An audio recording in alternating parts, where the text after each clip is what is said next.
The explosion ripped through the penthouse at 9:47 p.m., turning champagne toasts into screams and designer gowns into blood-soaked rags. While Manhattan's elite stampeded toward the exits, including the billionaire's own fiancée, one woman made a choice that would change everything. Elena Voss, the invisible assistant who'd spent 3 years fetching coffee and filing reports, ran toward the flames instead of away from them. She didn't know that saving Adrian Cade's life would bind her to a world of violence, betrayal, and power she never imagined. But some choices can't be undone. If you're ready for a story about loyalty, transformation, and love forged in fire, stay with me until the end. And when you're done, hit that like button and drop a comment with your city. I want to see how far this story travels. But the Veuve Clicquot was still cold in Elena's hand when the world exploded. 1 second, she was standing near the bar in Adrian Cade's penthouse, watching Manhattan's power players mingle under crystal chandeliers. The next, a deafening blast threw her sideways into a marble column. Her ears rang. Her vision blurred. The champagne flute shattered against the floor. She tasted copper, felt heat on her face. When her eyes focused, the penthouse had transformed into hell. Flames crawled up the eastern wall where the gift table had been. Smoke poured from what used to be the library. People screamed, shoving each other toward the exits. A woman in a red dress stumbled past, her face covered in blood. Someone's shoe, just the shoe, expensive and Italian, lay in the middle of the room. Elena's body moved before her brain caught up. She pushed herself off the column, ignoring the sharp pain in her ribs. The ringing in her ears made everything sound underwater, distant and wrong. "Move! Get out!" A man in a tuxedo grabbed her arm, trying to pull her toward the door. She yanked free. "Where's Adrian?" The man didn't answer. He was already gone, swallowed by the crush of bodies flooding the hallway. Elena turned in a circle, scanning the chaos. Guests streamed past her like a river around a stone.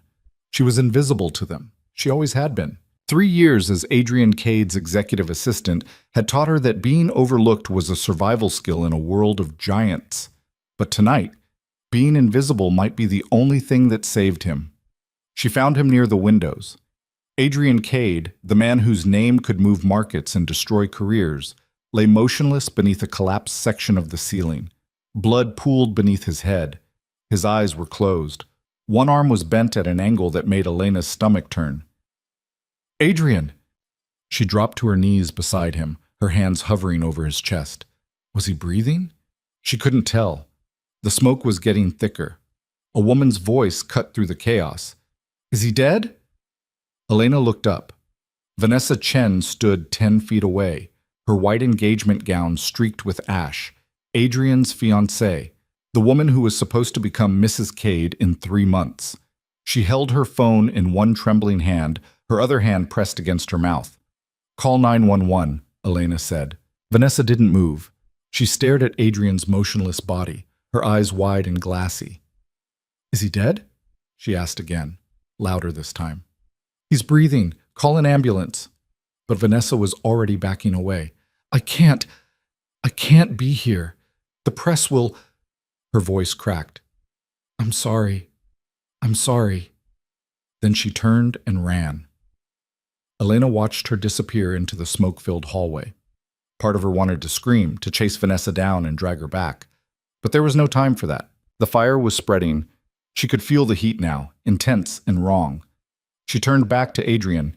His face was pale beneath the blood. A gash above his left eye leaked steadily, mixing with the dirt and debris covering his skin. She pressed 2 fingers against his neck, searching for a pulse. There. Faint but steady.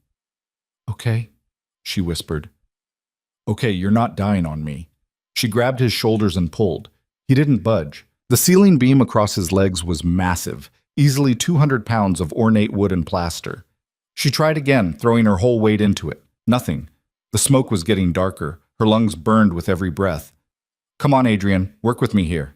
She wedged her shoulder under the beam and pushed up with her legs. The beam shifted, barely an inch, but enough. She grabbed his arm and pulled again, harder this time. His body moved, 6 inches, then a foot. She reset her position and lifted again. The beam rose. She yanked him free, and the beam crashed back down, sending up a cloud of dust and debris. Elena dragged him toward the door, her arms screaming in protest. He was dead weight, easily twice her size. Her feet slipped on the marble floor. She fell once, caught herself, kept going.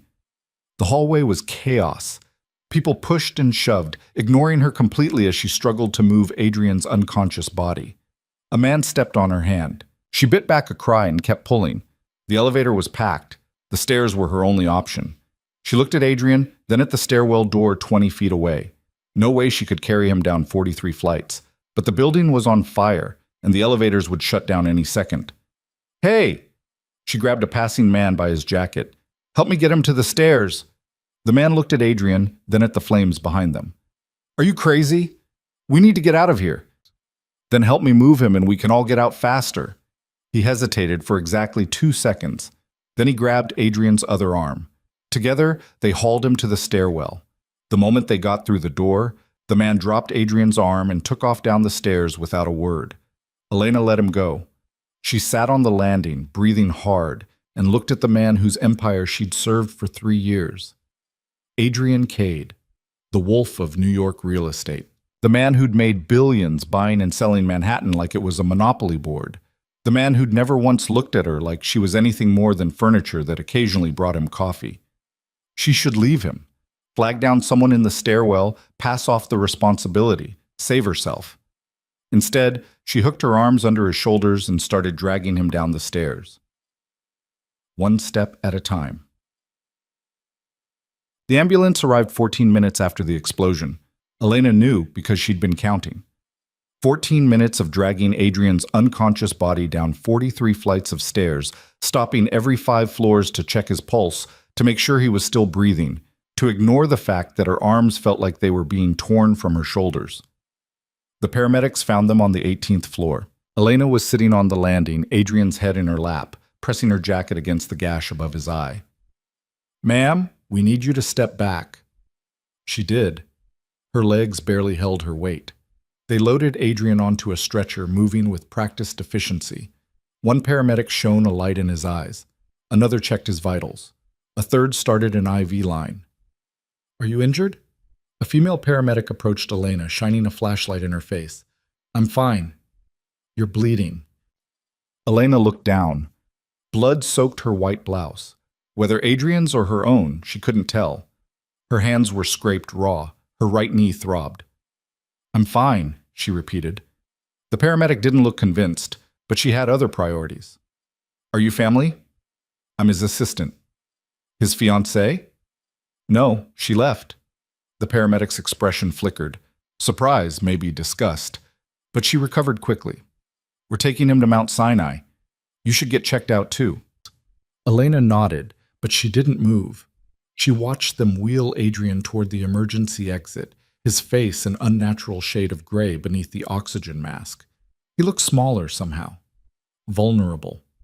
Nothing like the man who'd terrorized boardrooms and crushed competitors without blinking. She followed them down the remaining flights and into the street. The scene outside was pandemonium. Fire trucks blocked the avenue. Police barricades held back a growing crowd of reporters and onlookers. The penthouse, the top 3 floors of the building, was engulfed in flames that painted the night sky orange. Elena climbed into the back of the ambulance without being invited. No one stopped her. Bis. Mount Sinai's emergency room smelled like disinfectant and fear. Elena sat in a plastic chair near the nurses' station, watching doctors and nurses rush past. They'd taken Adrian straight to surgery, something about internal bleeding and a possible spinal injury. The words had washed over her in a blur of medical jargon she didn't fully understand. All she knew was that he might die. And if he died, so did everything else. "Miss Voss?" She looked up. A doctor in blue scrubs stood in front of her, his expression carefully neutral. "I'm Dr. Patel. I'm one of the surgeons working on Mr. Cade." Elena stood. "Is he alive?" "Yes, but his condition is critical. The explosion caused significant trauma. Multiple fractured ribs, a punctured lung, severe head trauma, and—" He paused. "His spine was damaged. We won't know the full extent until we can stabilize him, but the preliminary scans show compression at the T12 vertebra." "What does that mean?" Dr. Patel's expression softened slightly. "It means there's a strong possibility he'll be paralyzed from the waist down." The words hit her like a second explosion. She sat back down, hard. "We're doing everything we can," Dr. Patel continued, "but the next 48 hours are critical. Does he have family we should contact?" Elena's mind went blank. Adrian's parents were dead. He had a sister somewhere in Europe. They hadn't spoken in years. His fiancée had run out of a burning building and hadn't looked back. "I'll make the calls," she heard herself say. Dr. Patel nodded. "Someone from patient services will be out soon to collect insurance information. In the meantime, you should let someone look at those hands." He disappeared back through the double doors before Elena could respond. She stared at her scraped, bloody palms. She should feel something: fear, shock, exhaustion. But all she felt was empty. Her phone buzzed. She pulled it from her pocket, somehow still intact despite everything, and saw 47 missed calls. The board of directors, Adrian's lawyer, the PR team, everyone who needed Adrian Cade to be alive and functional because their entire world revolved around him. She ignored them all and dialed the one number that mattered. Richard Zhao answered on the first ring. "Elena, thank God. Is he alive?" Richard was Adrian's CFO, the closest thing Adrian had to a friend. They'd built Cade Industries together, turning a small real estate portfolio into a multi-billion-dollar empire. "He's in surgery," Elena said. "It's bad, Richard." "How bad?" She told him everything Dr. Patel had said. When she finished, there was a long silence on the other end. "Jesus," Richard finally said. "Vanessa called me. She said—" He stopped. "Never mind what she said. I'm on my way. Don't talk to anyone until I get there. Not the board, not the press, nobody." "Richard, they're saying he might be paralyzed." Another silence, longer this time. "Then we'll deal with it," Richard said, but his voice lacked conviction. "Just hold tight. I'll be there in 20 minutes. He hung up. Elena leaned back in the uncomfortable chair and closed her eyes. Her whole body ached. Her ears still rang from the explosion. She could smell smoke in her hair, taste ash in her mouth. She should go home, shower, sleep. Let the doctors and Richard handle whatever came next. Instead, she stayed. Richard arrived 40 minutes later with Adrian's lawyer, Marcus Webb, in tow. They found Elena in the same chair, still covered in blood and debris. "Christ, Elena." Richard pulled her into a brief, awkward hug. "You look like hell." "Thanks." Marcus, ever the lawyer, cut straight to business. "What do we know about the explosion? Was it an accident or deliberate?" "I don't know. Everything happened so fast." "The news is calling it a gas leak," Richard said. "But Adrian's building is less than 5 years old. Gas leaks don't just happen in buildings like that." "So someone tried to kill him," Elena said flatly. Richard and Marcus exchanged a look. "We don't know that," Marcus said carefully. "But we need to consider all possibilities. Adrian has enemies, a lot of them." Elena laughed, a short, bitter sound. "That's the understatement of the century. Adrian Cade hadn't built his empire by being nice. He'd crushed competitors, destroyed careers, and ruined lives without a second thought. She'd watched him do it, helped him do it, in her own small way by scheduling the meetings where he buried people alive. "The board is going to push for a temporary CEO," Marcus said. "They'll want someone at the helm until Adrian recovers, if he recovers." "David Chen will make a move," Richard said grimly. "He's been waiting for an opportunity like this." David Chen, Vanessa's father, Adrian's future father-in-law and the second largest shareholder in Cade Industries. A man who smiled like a shark and played the long game better than anyone Elena had ever seen. "They can't just push Adrian out," she said. "It's his company." "It's a publicly traded company," Marcus corrected, "and if the CEO is incapacitated, he's not dead. But he might be paralyzed, and even if he survives, the recovery will be long. The board won't wait." Elena stood abruptly. "Then we don't tell them how bad it is. We buy time." Richard raised an eyebrow. "And how exactly do we do that?" "We tell them he's injured but stable, that he's expected to make a full recovery. We keep them away from the hospital, control the information flow." "That's a temporary solution at best," Marcus said. "Eventually they'll demand proof of life, a statement, something." "Then we give them something," Elena said, "but not until Adrian can tell us what he wants to do." If Adrian woke up, if he could still think clearly enough to make decisions, if he wasn't broken beyond repair. There's something else, Richard said quietly. Vanessa released a statement an hour ago. She's calling off the engagement. Of course she was. Elena had watched Vanessa run out of that burning building without a backward glance. Why would she stick around for the aftermath? Let her go, Elena said. Adrian doesn't need her. He needs her father's support on the board, Marcus countered.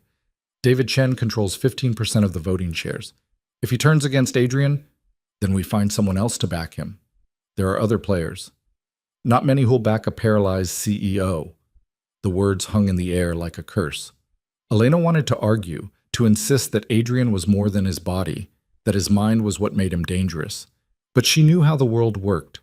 Weakness was blood in the water. The sharks were already circling. Family of Adrian Cade? They all turned. Dr. Patel stood in the doorway, still in his surgical scrubs. His expression was carefully neutral, the kind of neutral that meant bad news. How is he? Richard asked. Alive. Stable for now. We've repaired the internal bleeding and set his ribs. The head injury was less severe than we initially feared. No skull fracture, minimal brain swelling. And his spine? Elena asked. Dr. Patel's expression tightened. The T12 vertebra suffered significant compression from the impact. We've stabilized the area, but the damage to the spinal cord is extensive. At this point, I can't say whether he'll regain function below the waist. So he's paralyzed, Richard said flatly. Potentially.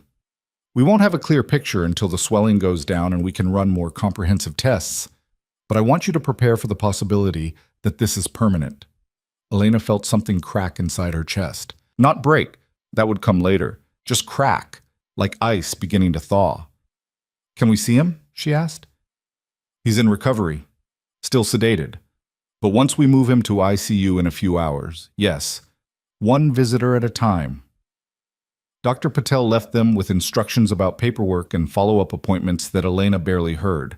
Her mind was already racing ahead, calculating what came next. Adrian Cade, paralyzed.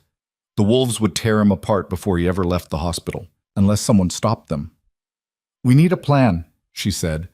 Marcus and Richard looked at her. The board meets Monday morning, she continued. That gives us 72 hours to figure out how to protect Adrian's position. We need to... Elena, Richard's voice was gentle. This isn't your fight. You're his assistant, not his keeper. You've done more than enough already. She stared at him. Someone has to fight for him. His lawyers will handle it, his advisors. But you... Richard gestured at her blood-stained clothes, her scraped hands. You should go home, rest, process what happened. Maybe he was right. Maybe this wasn't her fight. She was just the assistant, after all. The invisible woman who made sure Adrian's coffee was the right temperature and his meetings ran on time. But she'd also dragged him down 43 flights of stairs when everyone else ran away. She'd stayed when his own fiancé abandoned him. She'd chosen his life over her own safety. That had to mean something. I'm not going anywhere, she said quietly. Richard opened his mouth to argue, but Marcus put a hand on his arm. Let her stay. We'll need all the allies we can get. Elena saw Adrian for the first time at 3:47 a.m. The ICU was quiet, except for the rhythmic beep of monitors and the soft shuffle of nurses making their rounds. She stood in the doorway of his room, afraid to go further. He looked small in the hospital bed. Broken. Tubes ran from his arms. A bandage covered half his head. His face was bruised and swollen, barely recognizable as the man who'd built an empire through sheer force of will. A nurse adjusted one of the monitors. Are you family? Close enough? The nurse gave her a sympathetic smile. 5 minutes. He needs rest. Elena approached the bed slowly. She'd seen Adrian angry, ruthless, cold. She'd never seen him vulnerable. She pulled up a chair and sat. His hand lay on top of the blanket, pale and still. She almost reached for it, then stopped herself. They didn't have that kind of relationship. They barely had a relationship at all outside of work. But she'd saved his life. That had to count for something. I don't know if you can hear me, she said quietly, but I need you to fight. Not for the company or the money or any of that. Just fight because you're Adrian Cade and you don't lose. The monitors beeped steadily. His chest rose and fell with mechanical precision. "They're already moving against you," she continued. "Vanessa's gone. David Chen will make his play at the Monday meeting. The board thinks you're finished." She leaned forward, dropping her voice even lower. "But I'm not going to let them take everything you built. I don't know how yet, but I'll figure it out. You just have to wake up and tell me what you need." His fingers twitched. Elena froze. Had she imagined it? She stared at his hand, barely breathing. Nothing. She sat back, exhaustion crashing over her in waves. When was the last time she'd slept? Eaten? She couldn't remember.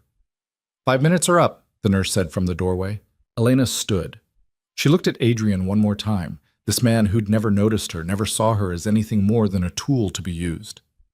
"Don't you dare die," she whispered. Then she walked out. The sun was rising when Elena finally left the hospital. The city was beginning to wake up, delivery trucks rumbling past, early commuters hurrying toward the subway. The world kept turning, indifferent to the fact that Adrian Cade's empire was crumbling. Her phone buzzed constantly. More calls, more texts, more people who needed Adrian alive and functional. She turned it off. Her apartment was in Queens, a 40-minute subway ride from Manhattan. Small, cheap, nothing like the luxury Adrian took for granted. But it was hers. She barely made it through the door before collapsing on the couch. Sleep claimed her instantly. She dreamed of fire, of Adrian's broken body, of Vanessa running away in her white dress, of being invisible while the world burned. When she woke 6 hours later, her phone was ringing. She'd turned it off. How was it ringing? She fumbled for it, confusion making her clumsy. The screen said, "Richard." "Hello?" "Elena, turn on the news." She reached for the remote, her hands still shaking. The TV flickered to life. Adrian's face filled the screen, an old photo from some charity gala, him in a tuxedo looking cold and powerful. A news anchor spoke over the image. Sources close to the family confirmed that billionaire real estate mogul Adrian Cade remains in critical condition following last night's explosion at his Manhattan penthouse. While the cause of the blast is still under investigation, speculation is growing about the future of Cade Industries, with some analysts suggesting Elena turned up the volume. Romantic drama. Cade's fiancée, Vanessa Chen, released a statement early this morning announcing the termination of their engagement, citing irreconcilable differences. The timing has raised eyebrows, with some critics. The screen switched to footage of the burning building. Then to Vanessa, looking pristine and composed in a black dress, speaking to reporters outside her father's house. "This has been an incredibly difficult time," Vanessa said, her voice trembling just slightly. "Adrian and I both need space to heal and move forward separately. I wish him the very best in his recovery." No mention of leaving him to die. No acknowledgement that she'd run while he bled. Just careful, calculated PR. "She's already rewriting history," Richard said in Elena's ear. "By tomorrow, she'll be the brave fiancé who made a difficult but necessary choice. Adrian will be yesterday's news." Elena's grip tightened on the phone. "What about the board meeting?" "Moved up to tomorrow morning. David Chen called an emergency session. They're going to push for Adrian's removal as CEO. He's been unconscious for less than 24 hours. "They don't care. They smell blood." Elena's mind raced. Can they remove him without his consent? If they can prove he's incapacitated and unable to perform his duties, yes. The bylaws allow for it. Marcus is reviewing our options, but Richard sighed. "It doesn't look good. I'm coming back to the hospital. Elena, you need to rest." "I'm coming back," she repeated, already moving toward the shower. "We have 18 hours to figure out how to save Adrian's company. I'll be there in an hour." She hung up before he could argue. The shower was hot enough to hurt. She scrubbed the smoke and blood from her skin, watching the water run gray at her feet. Her hands were raw, her knees swollen and purple. Her whole body felt like one giant bruise. She got out, got dressed, and headed back to Manhattan. Adrian woke up at 11:32 p.m. Elena was in his room when it happened. She'd been reading him the financial reports, stupid maybe, but she didn't know what else to do. The monitors had been beeping steadily for hours. The nurses came and went. Dr. Patel had stopped by twice to check the numbers. And then Adrian's eyes opened. "Adrian!" Elena leaned forward. "Can you hear me?" His eyes found her face. For a moment there was nothing, no recognition, no response. Then his lips moved. Elena. His voice was rough, barely audible. What happened? There was an explosion at your penthouse during the engagement party. He blinked slowly, processing. Vanessa. Elena hesitated. How did you tell a man his fiancée had abandoned him? She's safe. She got out. Something flickered across Adrian's face. Where is she? Not here. He understood immediately. She could see it in his eyes, the sharp, cold intelligence that made him dangerous, even flat on his back in a hospital bed. How long was I out? Almost 24 hours. What's the damage? He tried to sit up, then gasped. His face went white. Don't move, Elena said sharply. You have broken ribs, a head injury, and... She stopped. How did you tell someone they might never walk again? And what? Adrian's eyes locked on hers. Tell me. Your spine was damaged. The doctors say you might be paralyzed from the waist down. The machines beeped steadily. Adrian stared at the ceiling. Might, he finally said. Not definitely. They won't know for sure until the swelling goes down. He was quiet for a long moment. Then, the board. They'll move against me. They already are. Emergency meeting tomorrow at 9. David Chen is pushing for your removal as CEO. Adrian's jaw tightened. Of course he is.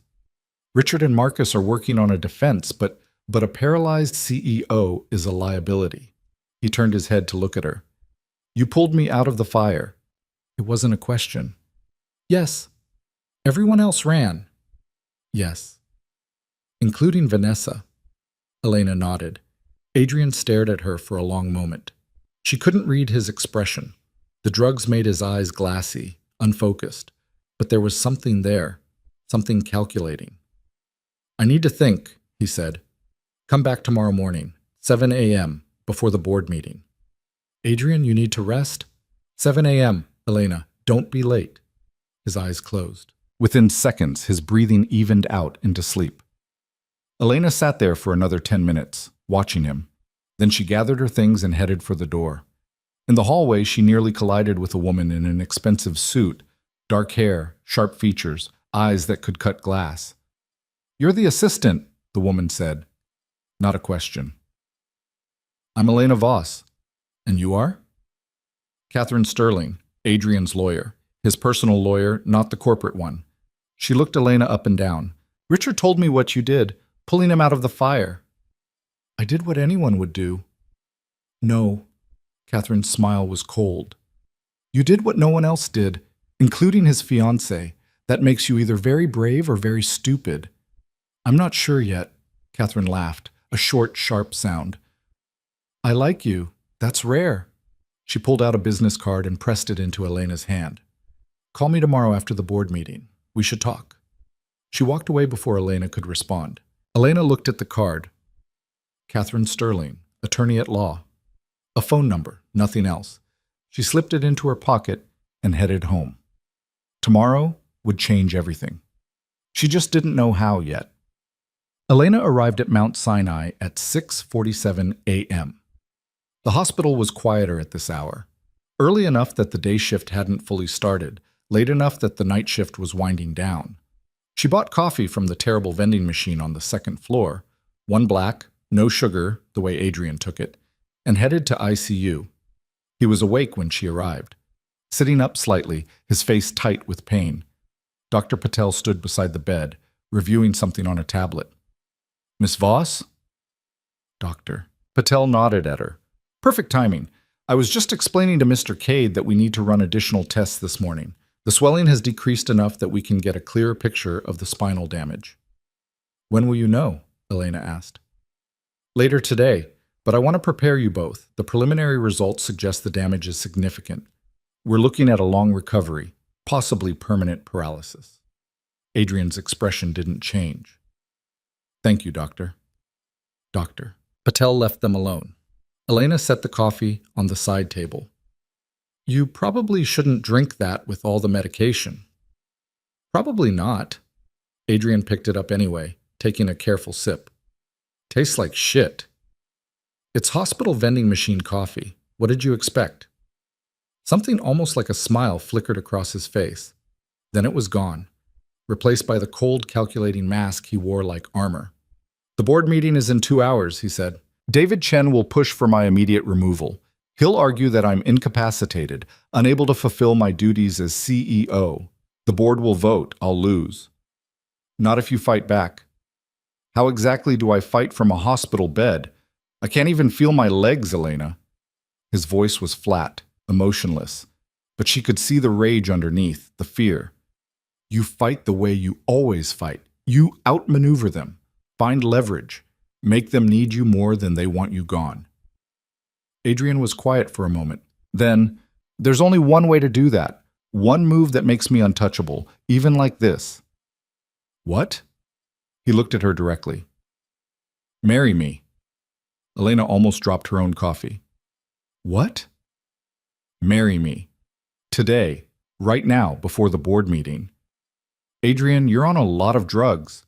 "I'm thinking clearly. Listen." He set down his coffee and leaned forward slightly, wincing at the movement.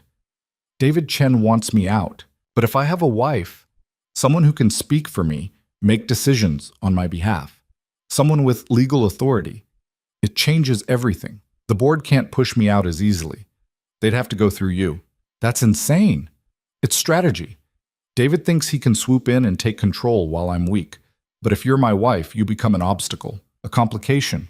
It buys me time to recover, to figure out my next move." "Why me?" Elena demanded.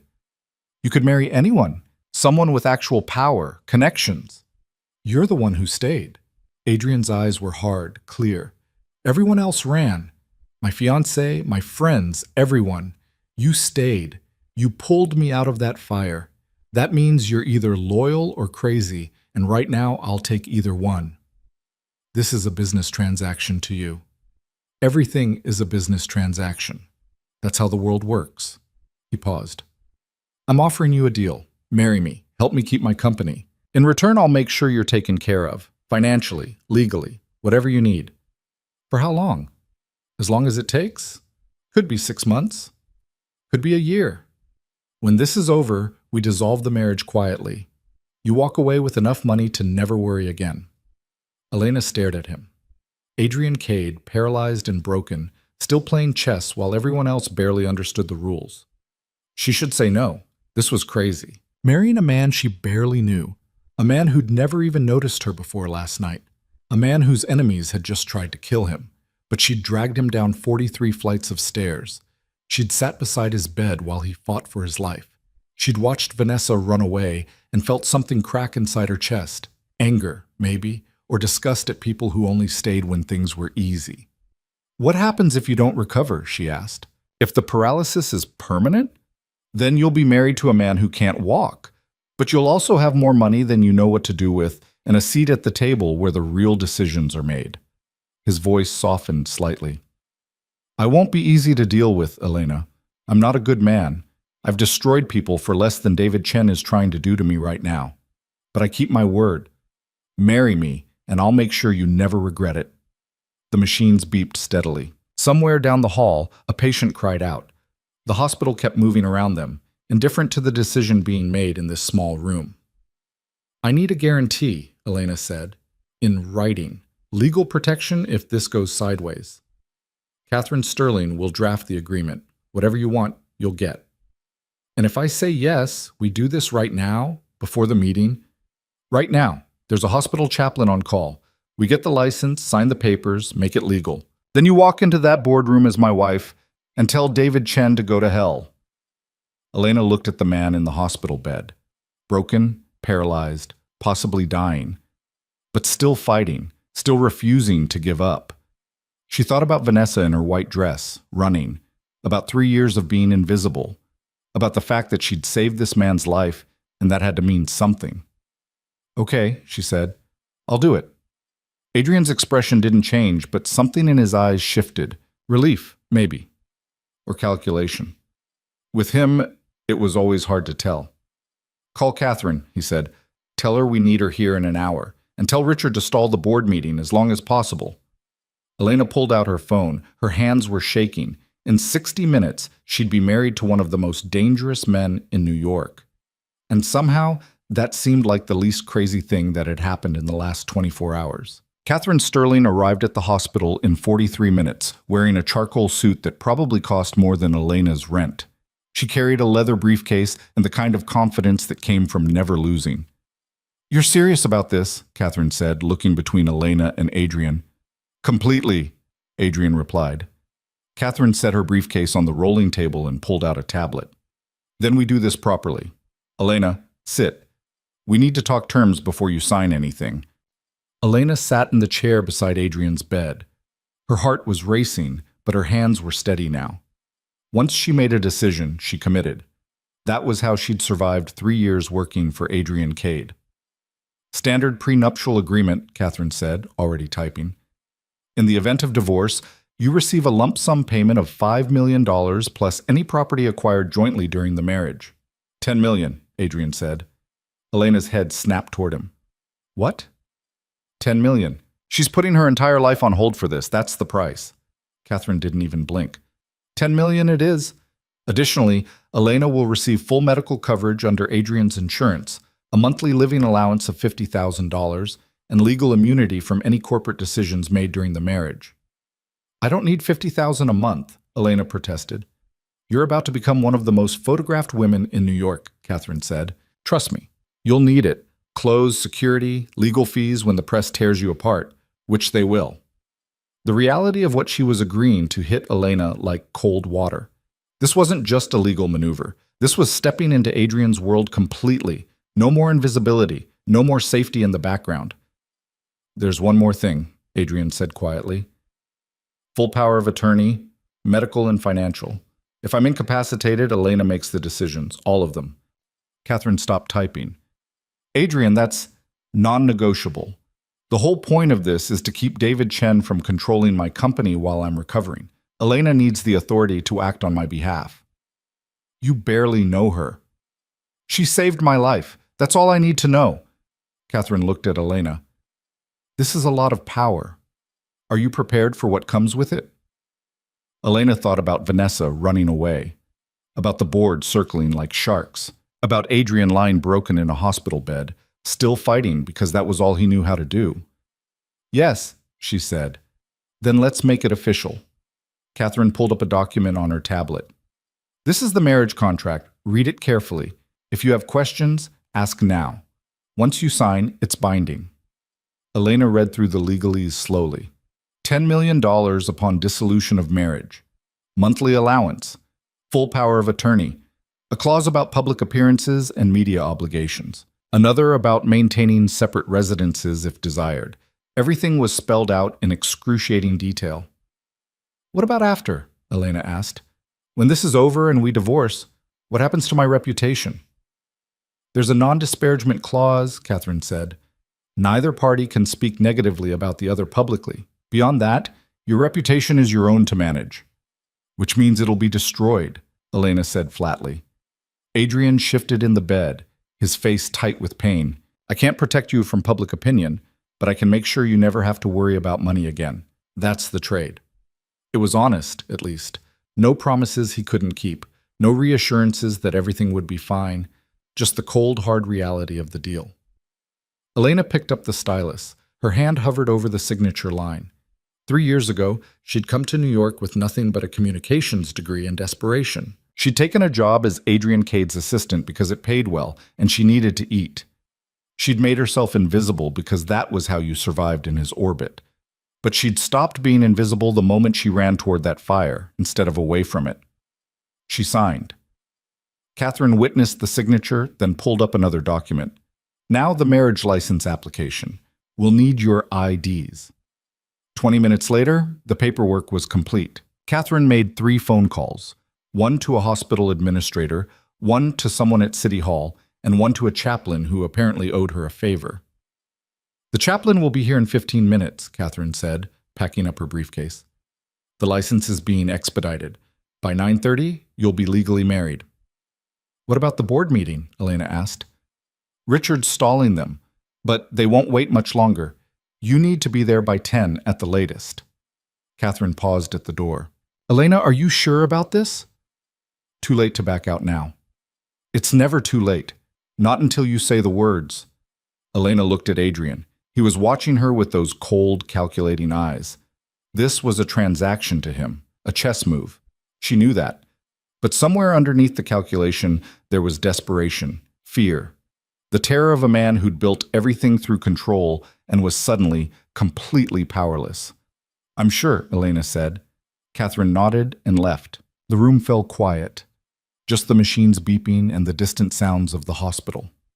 "You can still change your mind," Adrian said. "So can you." "I won't." "Neither will I." He studied her for a long moment. "Why are you doing this? Really, $10 million is a lot of money, but you could have walked away. Let the board tear me apart. Started over somewhere else." Elena considered lying, giving him some noble answer about loyalty or doing the right thing, but Adrian dealt in truth even when it hurt. "Because I'm tired of being invisible," she said. "I've spent 3 years watching you destroy people who underestimated you. I've seen what you're capable of when you decide to win. And I think if I'm going to stop being invisible, I might as well do it standing next to the most dangerous man in New York." Something flickered across Adrian's face. Not quite a smile, but close. "You might regret that," he said. "Probably. But at least I'll regret it from a penthouse instead of a studio apartment in Queens." This time he did smile. It was small, pained, gone almost immediately. But it was real. The chaplain arrived at 9:17 a.m. He was a small man with kind eyes and a wedding ceremony clearly designed for hospital rooms. Short, simple, no frills. A nurse served as witness. Catherine stood in the corner, her expression unreadable. Elena held Adrian's hand because that's what you did during a wedding, even a fake one. His palm was warm, his grip surprisingly strong despite everything. "Do you, Adrian Cade, take Elena Voss to be your lawfully wedded wife?" "I do." "Do you, Elena Voss, take Adrian Cade to be your lawfully wedded husband?" The word stuck in her throat for half a second. Then, "I do. By the power vested in me, I now pronounce you husband and wife." No kiss. Adrian was barely sitting upright, held in place by pillows and determination. The chaplain signed the certificate. The nurse signed. Catherine signed. Elena Voss became Elena Cade at 9:23 a.m. on a Saturday morning, wearing yesterday's clothes in a hospital room that smelled like antiseptic and desperation. "Congratulations," the chaplain said, as if this were a normal wedding. Catherine ushered him out quickly, then turned back to Elena. "You have 30 minutes to get to Cade Industries. The board meeting starts at 10 whether we're ready or not." "I need to change," Elena said, looking down at her wrinkled blouse. "No time. Richard's sending a car. It's waiting downstairs." Catherine pulled a small box from her briefcase and handed it to Elena. "Wedding ring, platinum. Wear it on the left hand." Elena opened the box. The ring was simple, elegant, probably worth more than her car. She slid it onto her finger. It fit perfectly. "How did you? I'm very good at my job." Catherine handed her another item, a slim folder. "Corporate power of attorney documents, copies of the marriage certificate. If anyone questions your authority, you show them these. Don't let David Chen intimidate you." "I've worked for Adrian for 3 years. I don't intimidate easily." "David Chen isn't Adrian. He's worse. He smiles while he destroys you." Catherine's expression softened slightly. "But you've got something he doesn't expect. You've got nothing to lose. Use that." Elena took the folder. Her hands were shaking again. "Go," Adrian said from the bed. "Richard will fill you in on the way. Tell David I'm recovering nicely and I'll be back in the office within the month." "That's a lie." "So, he's been lying about me for 20 years. Turnabout is fair play." Elena wanted to say something else, something meaningful or reassuring. But there was no time. Catherine was already holding the door open, waiting. "Don't let them take my company," Adrian said quietly. "I won't." She walked out before she could second-guess herself. The elevator ride down felt surreal. Elena stared at the ring on her finger. Mrs. Elena Cade. It didn't feel real. None of this felt real. Richard was waiting by the car, a black Mercedes with tinted windows. He looked like he hadn't slept in 2 days. "Please tell me this is actually happening," he said as Elena climbed into the back seat. We got married 20 minutes ago. Jesus. Richard slumped in the seat beside her. Do you have any idea what you just signed up for?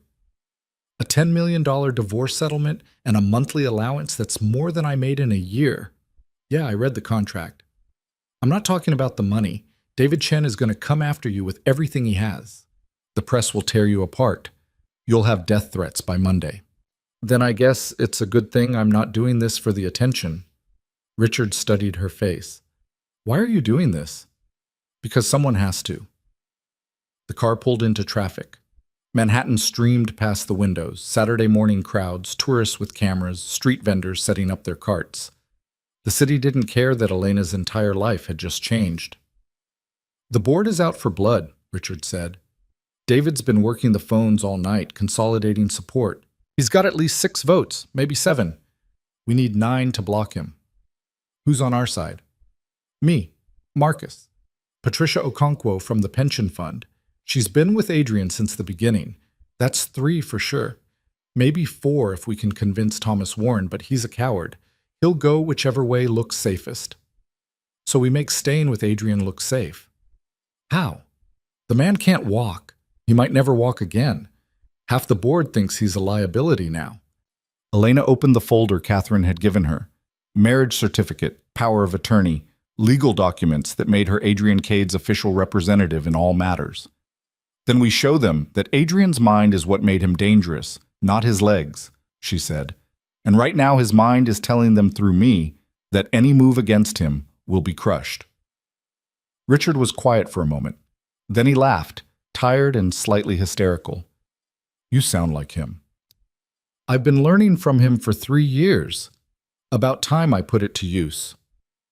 The Mercedes pulled up in front of Cade Industries headquarters, a sleek glass tower in Midtown that Adrian had built from the ground up. Elena had been here 1,000 times, always through the side entrance, always invisible. Today she walked through the front doors. The lobby was all marble and steel, designed to intimidate. It worked. Elena felt every eye in the room turn toward her as she crossed to the elevators. Whispers followed her. The board meeting was on the 42nd floor, executive level. She'd only been up there twice before, both times to deliver documents Adrian had forgotten. The elevator climbed.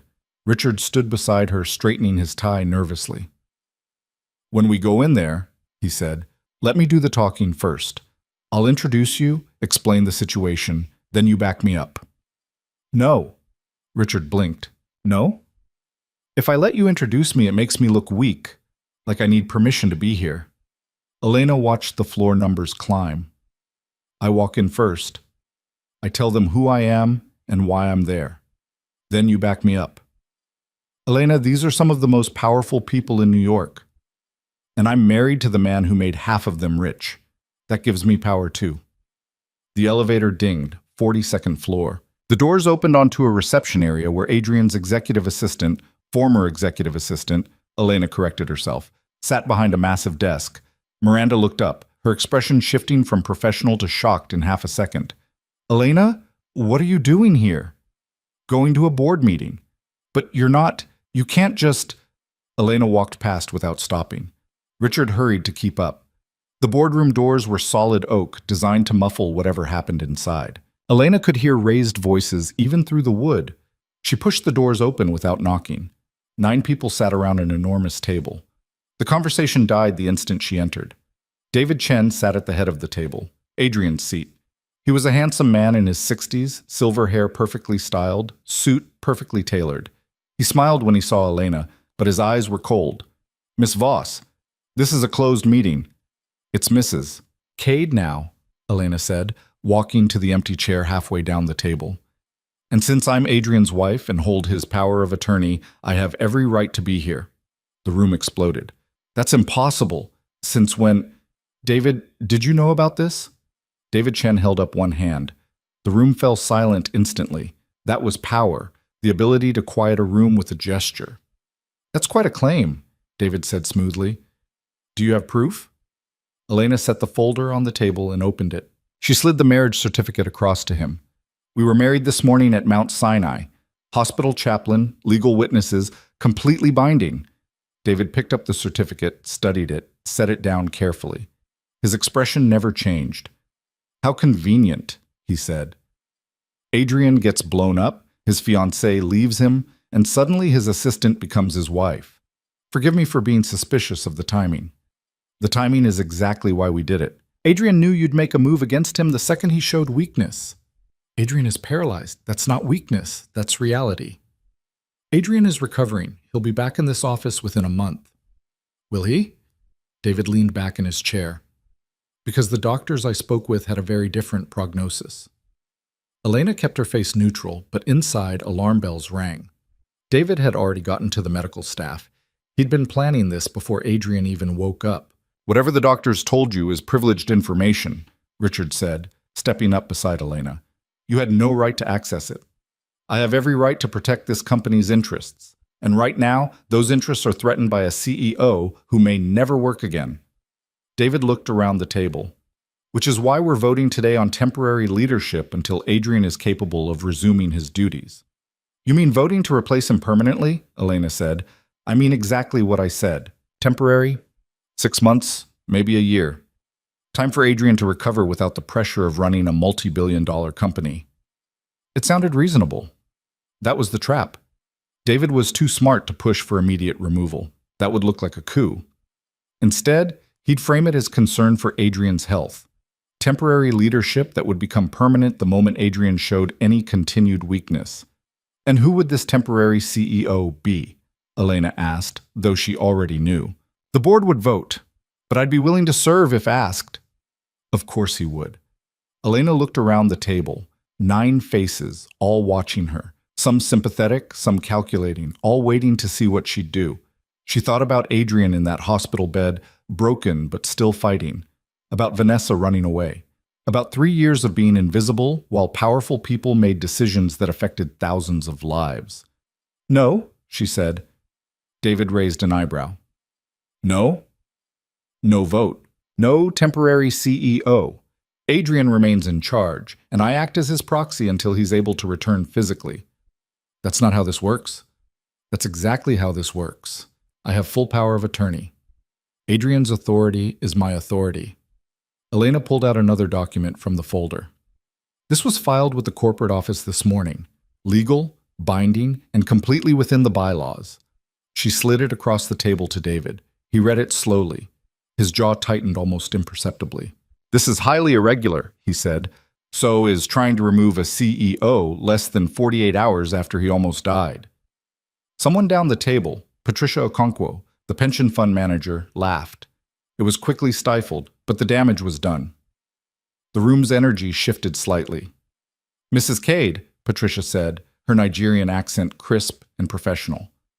"Can you tell us honestly, what is Adrian's prognosis? Not the spin, not the PR. The truth." Elena met her eyes. Patricia was sharp, fair, and had been with Adrian since he was nobody. She deserved honesty. "The doctors say the spinal damage is severe. He may never walk again. But his mind is completely intact. He's sharp, focused, and already strategizing about the company's future." "A CEO who can't walk? Franklin Roosevelt couldn't walk," Elena interrupted. "Stephen Hawking couldn't walk. Physical disability doesn't equal mental incapacity. Adrian built this company with his mind, not his legs." "That's a lovely speech," David said, "but it doesn't change reality. Adrian needs time to recover. The company needs stable leadership. The solution is obvious." "The solution is that I speak for Adrian until he can speak for himself. That's not temporary leadership, that's continuity." "You're an assistant. You have no experience running a company." "I've spent 3 years watching Adrian run this company. I know every deal, every investor, every vulnerability. I know where the bodies are buried." Elena let that hang in the air for a moment. Literally, in some cases. It was a bluff, mostly, but the flicker of uncertainty in David's eyes told her it landed. "This is absurd," one of the other board members said, Thomas Warren, the coward Richard had mentioned. "We can't let an assistant with a hastily signed marriage certificate make decisions worth billions of dollars." "Then vote me out," Elena said calmly. "Call the vote right now. Remove Adrian from power, install David as CEO. But understand that the second you do, Adrian will fight back with every legal tool at his disposal. And Adrian Cade doesn't lose legal battles. He's paralyzed in a hospital bed. He's married to a woman who pulled him out of a burning building while everyone else ran, including his fiancée, including most of you. Elena looked around the table. The press is going to love that story. Faithful wife saves billionaire husband, only to have his own board betray him while he's recovering. Great optics. The room went very quiet. David Chen smiled. It didn't reach his eyes. "You're good," he said. "Adrian trained you well." "He didn't train me for this. I learned by watching." Elena gathered her documents. "So here's what's going to happen. This board will table any vote on leadership changes for 60 days. That gives Adrian time to stabilize and prove he's capable of leading. In return, I'll provide weekly updates on his condition and any major company decisions." "And if we refuse?" David asked. "Then we go to war. Legal, public, messy. Adrian's lawyers versus yours. The press digging into every questionable deal you've ever made. Your daughter's name dragged through the mud because she left her fiancé to die." Elena paused. "How is Vanessa, by the way?" "I heard she released a statement." David's smile vanished. 60 days, Patricia said suddenly. "That's reasonable. I vote to table the leadership discussion for 60 days. "Seconded," Richard said immediately. Thomas Warren shifted uncomfortably. "I think we should at least— 60 days isn't going to hurt anyone," Patricia said firmly. "And if Adrian shows he can't lead after that, we revisit the issue. That's fair." One by one, the other board members nodded. Not enthusiastic support, more like unwillingness to be the first to openly betray Adrian Cade while his wife stood in the room defending him. David watched it happen with the expression of a chess player who just lost a piece he didn't expect to lose. "Fine," he said. 60 days. But I want detailed updates. Financial decisions, client meetings, everything. If Adrian makes one mistake, he won't," Elena said. "We'll see." The meeting dissolved into smaller conversations. Elena stood there, her legs shaking slightly from adrenaline. She'd just gone toe-to-toe with one of the most powerful men in New York and somehow survived. Richard touched her elbow. "We should go." They made it to the elevator before Elena's knees gave out. She leaned against the wall, breathing hard. "That was insane," Richard said. "You know that was insane, right? Did it work?" "For now, but David's not going to let this go. He'll come at you sideways, find ways to undermine you. And 60 days isn't a lot of time." "Then we make it count." The elevator descended. Elena watched the floors tick down. 41, 40, 39. Her phone buzzed, a text from Catherine. "How did it go?" Elena typed back, "We have 60 days." The response came immediately. "Then we better get to work." The Mercedes was still waiting outside. Elena collapsed into the back seat, exhaustion crashing over her like a wave. "Take us back to the hospital," Richard told the driver. Elena closed her eyes. The ring on her finger felt heavy, foreign, real in a way nothing else about this morning had felt. She'd just bought Adrian Cade's 60 days. Now she had to figure out what to do with them. When they got back to Mount Sinai, Adrian was awake and sitting up slightly. Dr. Patel had just left. Elena could see him through the window, talking to a nurse. "Well?" Adrian asked the moment she walked in. "We have 60 days. David agreed to table the vote." Adrian's expression didn't change, but something in his shoulders relaxed. "He agreed? Just like that?" "Not just like that. I had to threaten legal war and bad publicity. Patricia Okonkwo backed us up." "Patricia's solid. She'll hold." Adrian looked at Richard. "What about Thomas Warren?" "Nervous but compliant. He won't make a move unless David gives him cover." "Good. That's good." Adrian closed his eyes briefly. 60 days, that's enough time." "Enough time for what?" Elena asked. "To prove I'm not finished. To show the board that I can still run this company from a hospital bed if I have to." He opened his eyes and looked at Elena. "Did David threaten you?" "Not directly, but he will." "I know. That's why you're going to move into my apartment tonight." Elena blinked. "What?" "We're married. It'll look strange if we don't live together. Plus, my building has the best security in Manhattan. If someone tries to get to you, they'll have to go through armed guards first." Someone already tried to kill you once, which is exactly why you need protection. You just made yourself a target, Elena. David won't come at you directly, but his allies will. The press, investigators, anyone he can weaponize. You need to be somewhere safe. It made sense. Elena hated that it made sense. What about my apartment? Keep it if you want, but your primary residence is now the Cade building, penthouse level, or what's left of it after the explosion. Adrian grimaced. We'll need to move you to the backup residence. Same building, 3 floors down. It's already furnished. Of course he had a backup penthouse. I'll need to get my things. Richard will send people. Don't go back to Queens alone. Elena wanted to argue, to say she could take care of herself, but Adrian was right. She'd just painted a target on her back. David Chen played dirty. His enemies had a habit of disappearing or being destroyed so thoroughly they wished they had. Fine, she said, but I'm keeping my apartment. I'm not giving up everything. I'm not asking you to. Just be smart. Use the resources you have now. Richard cleared his throat. I should go. There are about 50 fires to put out after that meeting. Elena, I'll have a team at your place in 2 hours to pack your essentials. Text me your address. He left, already on his phone. Elena sat in the chair beside Adrian's bed. The adrenaline was wearing off, leaving behind exhaustion and a low-grade panic about everything that had just happened. You did well today, Adrian said quietly. I threatened a board member with destroying his daughter's reputation. Vanessa destroyed her own reputation when she ran out of a burning building. You just pointed it out. He shifted, wincing at the movement. David respects strength. You showed him you're not someone he can push around easily. For 60 days. Then what? Then we see if I can walk again, if I can function, if I can prove to the board that this company still needs me. And if you can't? Adrian was quiet for a long moment. The machines beeped steadily. Somewhere down the hall, someone laughed. Then you divorce me, take your $10 million, and start over somewhere far away from this mess, he said finally. But that's not going to happen. You sound very sure. I am. Because the alternative is watching David Chen take everything I built and run it into the ground. And I'd rather die than let that happen. It should have sounded dramatic. Instead, it just sounded tired. Honest. When are they doing the next round of tests? Elena asked. Tomorrow morning. They'll know more about the spinal damage then. Adrian closed his eyes. You should go. Get settled in the new place. Rest. You've had a hell of a day.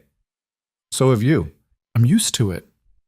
Elena stood, but she didn't leave immediately. She looked at the man in the hospital bed. Her husband now. Legally, if not in any meaningful way. He'd married her to save his company. She'd married him because she was tired of being invisible. They were using each other. Both of them knew it. Somehow, that made it more honest than most marriages. Adrian? He opened his eyes. Thank you for the opportunity, the money, all of it. Thank you for staying when everyone else ran. It wasn't much, but it was real. Elena left before either of them could say anything else that might complicate the very simple transaction they'd just entered into. The backup penthouse was ridiculous. 5,000 square feet of marble and glass overlooking Central Park. 3 bedrooms, 4 bathrooms, a kitchen that looked like something from a magazine. Floor-to-ceiling windows that let in so much light Elena had to squint. The moving team Richard sent had already brought her essentials, clothes, laptop, a few books. They looked pathetic in the massive master bedroom, like a child playing house in a mansion. Catherine was waiting in the living room when Elena arrived.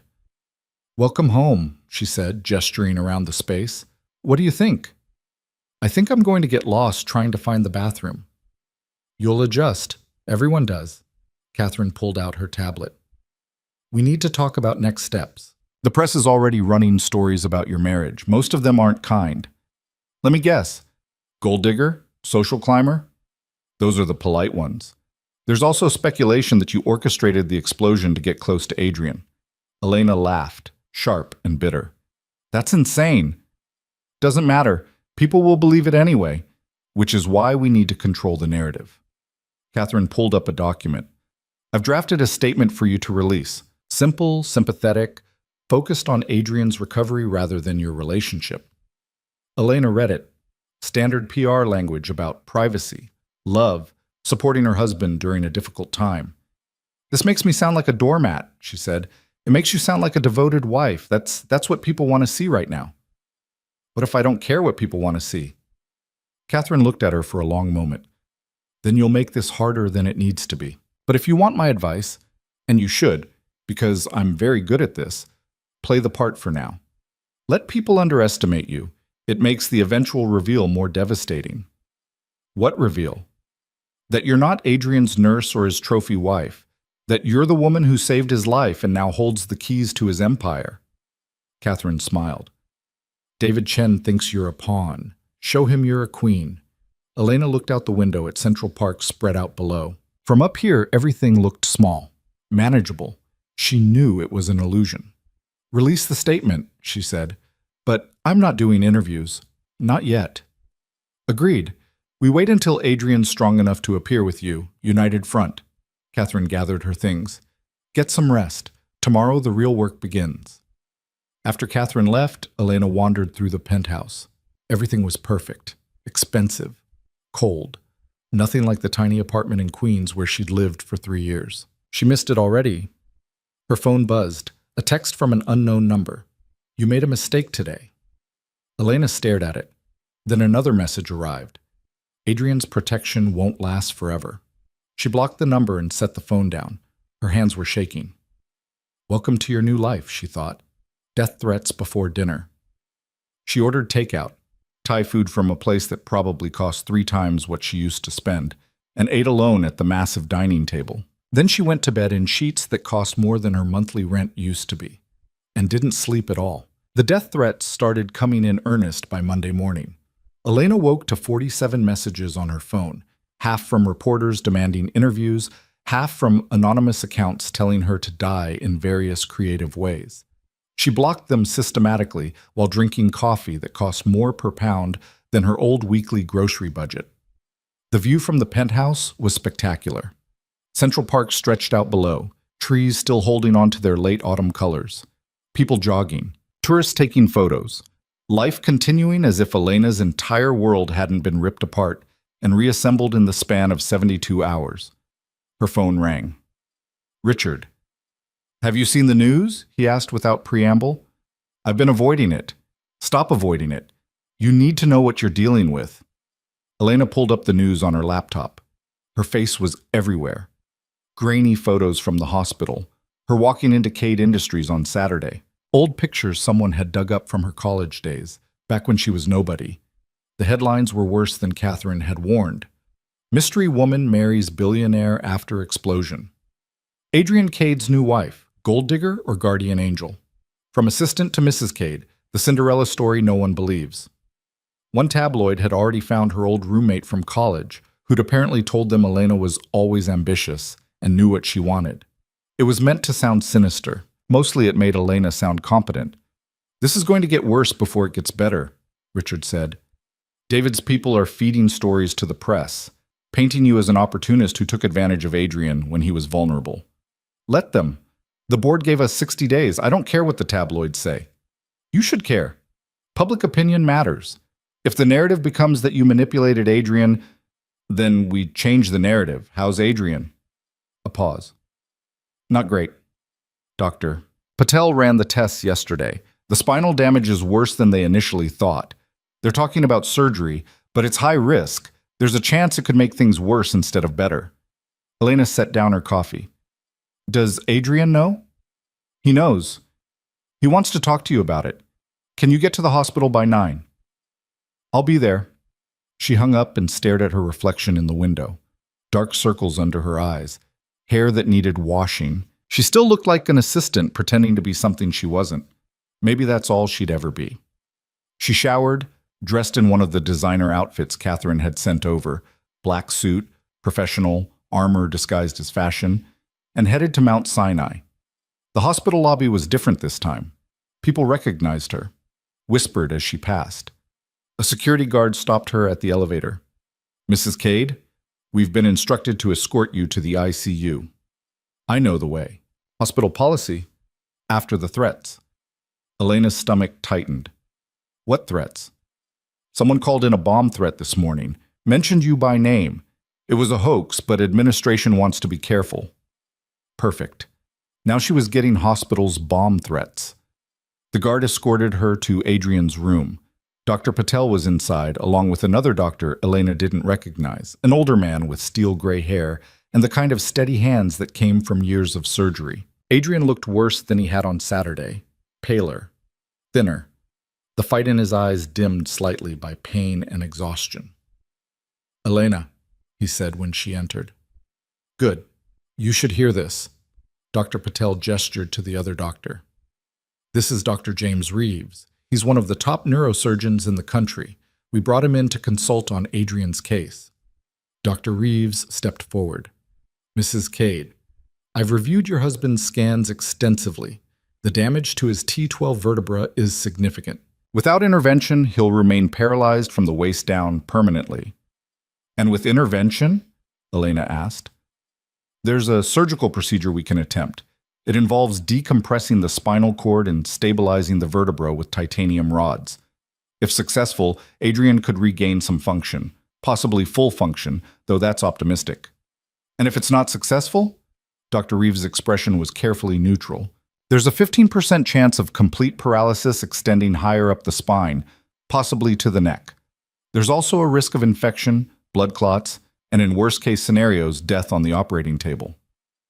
The room went very quiet. "So I could walk again," Adrian said, "or I could end up completely paralyzed, or dead." "Yes. Those are terrible odds." "They are," Dr. Reeves agreed, "which is why the decision is entirely yours. Some patients choose to adapt to their current condition rather than risk making it worse. Others roll the dice because they can't accept being broken." Adrian looked at Elena. "What do you think?" She blinked. "Me? You're my wife.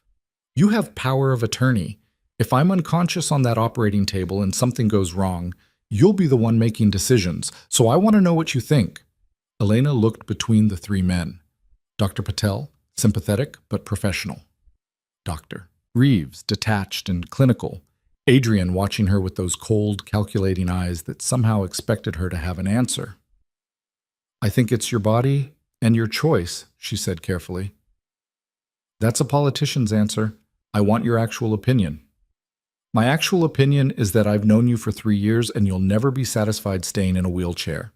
You'll fight it every single day until it destroys you from the inside out. So if the surgery gives you even a small chance of walking again, you should take it." Adrian smiled slightly. "Even if I die on the table?" "You asked what I think. That's what I think." "Dr. Reeves," Adrian said, still looking at Elena, "schedule the surgery as soon as possible." Dr. Patel stepped forward. "Adrian, you should take some time to consider." "I've considered. How soon can we do this?" Dr. Reeves checked his tablet. "I have an opening Wednesday morning, 3 days from now. That gives us time to run additional tests, stabilize your vitals, prepare for complications." "Wednesday, then." The doctors left to make arrangements. Elena stood by the window, looking out at the city. Her hands were shaking again. "You're scared," Adrian said. "You could die in 3 days. Of course I'm scared." "Why?" "If I die, you get $10 million and your freedom. That's not a bad deal." Elena turned to face him. "Is that really what you think? That I'm just waiting for you to die so I can cash out? Isn't that exactly what this is? A business transaction. You get money. I get someone to fight for me while I'm down." "Yes, but that doesn't mean I want you to die on an operating table." Adrian studied her face. "Why not?" "Because—" Elena stopped. Why not? He was right. His death would solve a lot of problems for her. No more death threats. No more playing wife to a man who barely knew her. Just money and freedom and a chance to start over. But that wasn't what she wanted. "Because you deserve a chance to walk again," she said finally. "And because I made a promise to keep your company safe for 60 days. I can't do that if you're dead. So it's still about the deal." "Everything's about the deal. That's what you taught me." Adrian laughed, a short, pained sound. "Fair enough. Fair. But Elena?" "What?" "If something goes wrong during surgery, if they give you a choice between keeping me alive as a vegetable or letting me go, let me go. I won't live like that. Adrian, promise me. No machines. No prolonged half-life. If my brain is gone, you pull the plug." Elena wanted to argue, to tell him not to think like that, But he was being practical, preparing for the worst because that's what smart people did. "I promise," she said. "Good." He closed his eyes. "Now tell me about the board. What's David been doing?" Elena spent the next hour filling him in on everything: the press coverage, the threats, Richard's assessment of board loyalties. Adrian listened without interrupting, his mind clearly working through scenarios even as his body betrayed him. "David's playing the long game," he said when she finished. "He'll wait until after the surgery. If I survive but don't walk, he'll use that as evidence that I can't lead. If I die, he'll position himself as the stable choice to guide the company through tragedy. And if you walk, then he'll find another angle. David doesn't give up. He just adapts." Elena's phone buzzed. A text from Catherine. "Need you at the office. Investor call in 30 minutes. She showed it to Adrian. "I should go." "Wait, there's something else." Adrian reached for a folder on his bedside table, winced at the movement. Elena grabbed it for him. "This is a list of people you can't trust. Board members who are loyal to David, investors who will jump ship the moment things look bad, employees who will leak to the press for the right price." Elena opened the folder. 12 names, each with detailed notes about their weaknesses and motivations. "You made this when?" she asked. "Last night. Couldn't sleep anyway." "You should be resting." "I'll rest when I'm dead, which might be Wednesday, so I'm making the most of it." He looked at her seriously. "Elena, the next 3 days are critical. David will make his move before the surgery. He'll try to force a vote, undermine your authority, anything to take advantage while I'm vulnerable. You can't let him." "I know." "Do you? Because this isn't like running errands or scheduling meetings. This is war. And in war, people get hurt. I pulled you out of a burning building. I think I can handle some corporate politics. Corporate politics is how people die without anyone noticing until it's too late." Adrian's voice was hard. "David Chen has ended careers, ruined lives, destroyed people so thoroughly they disappeared. He smiles while he does it. Don't underestimate him because he's polite." "I won't. And don't trust anyone completely. Not Richard, not Marcus, not even Catherine. Everyone has their own agenda." "Even you?" "Especially me." It should have been cynical. Instead, it was just honest. Elena left with the folder clutched in her hand and a growing sense that she'd jumped into something much deeper and darker than she'd understood.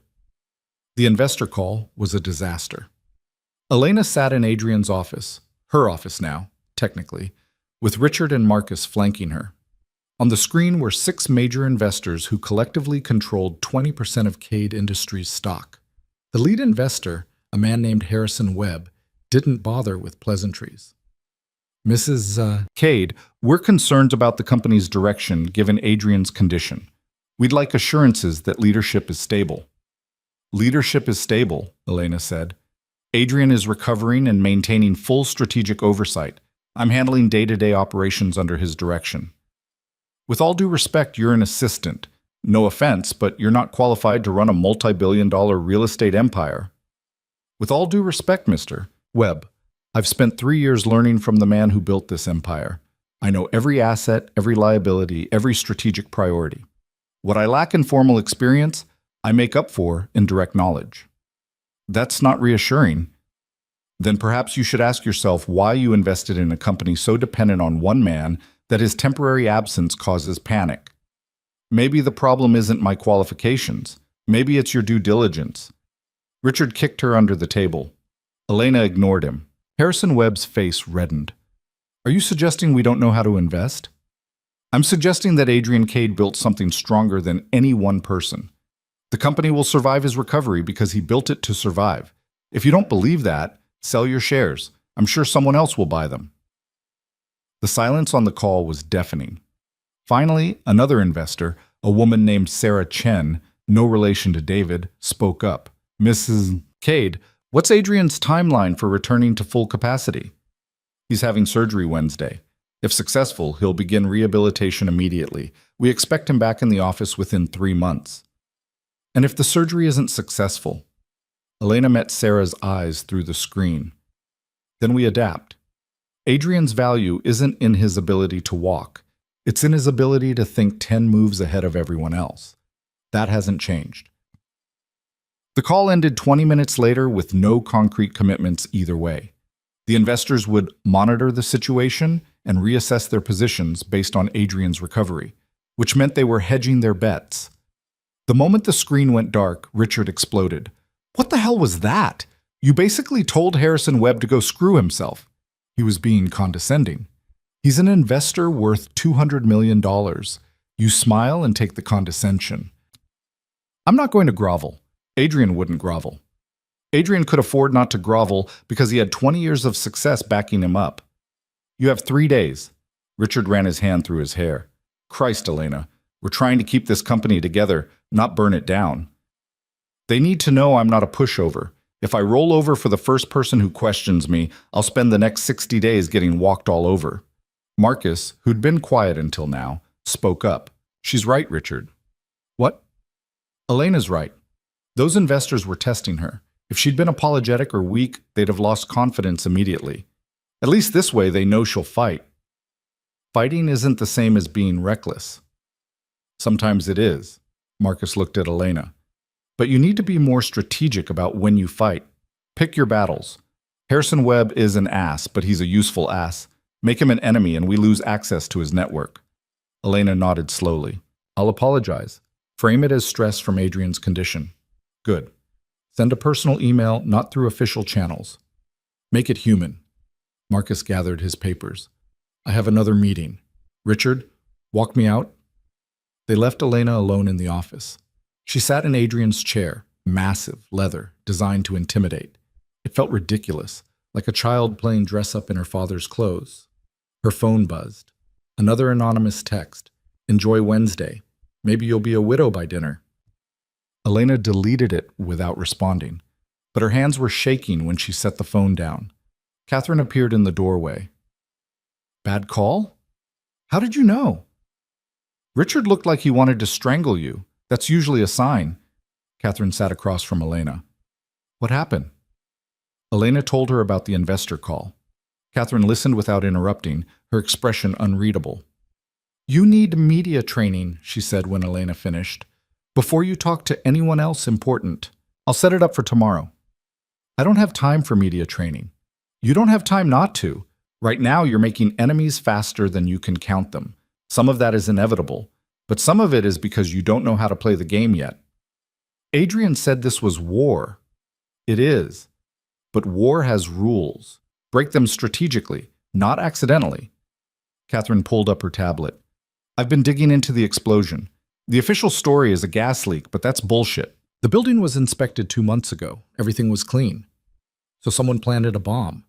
Most likely. I have a contact at the fire marshal's office.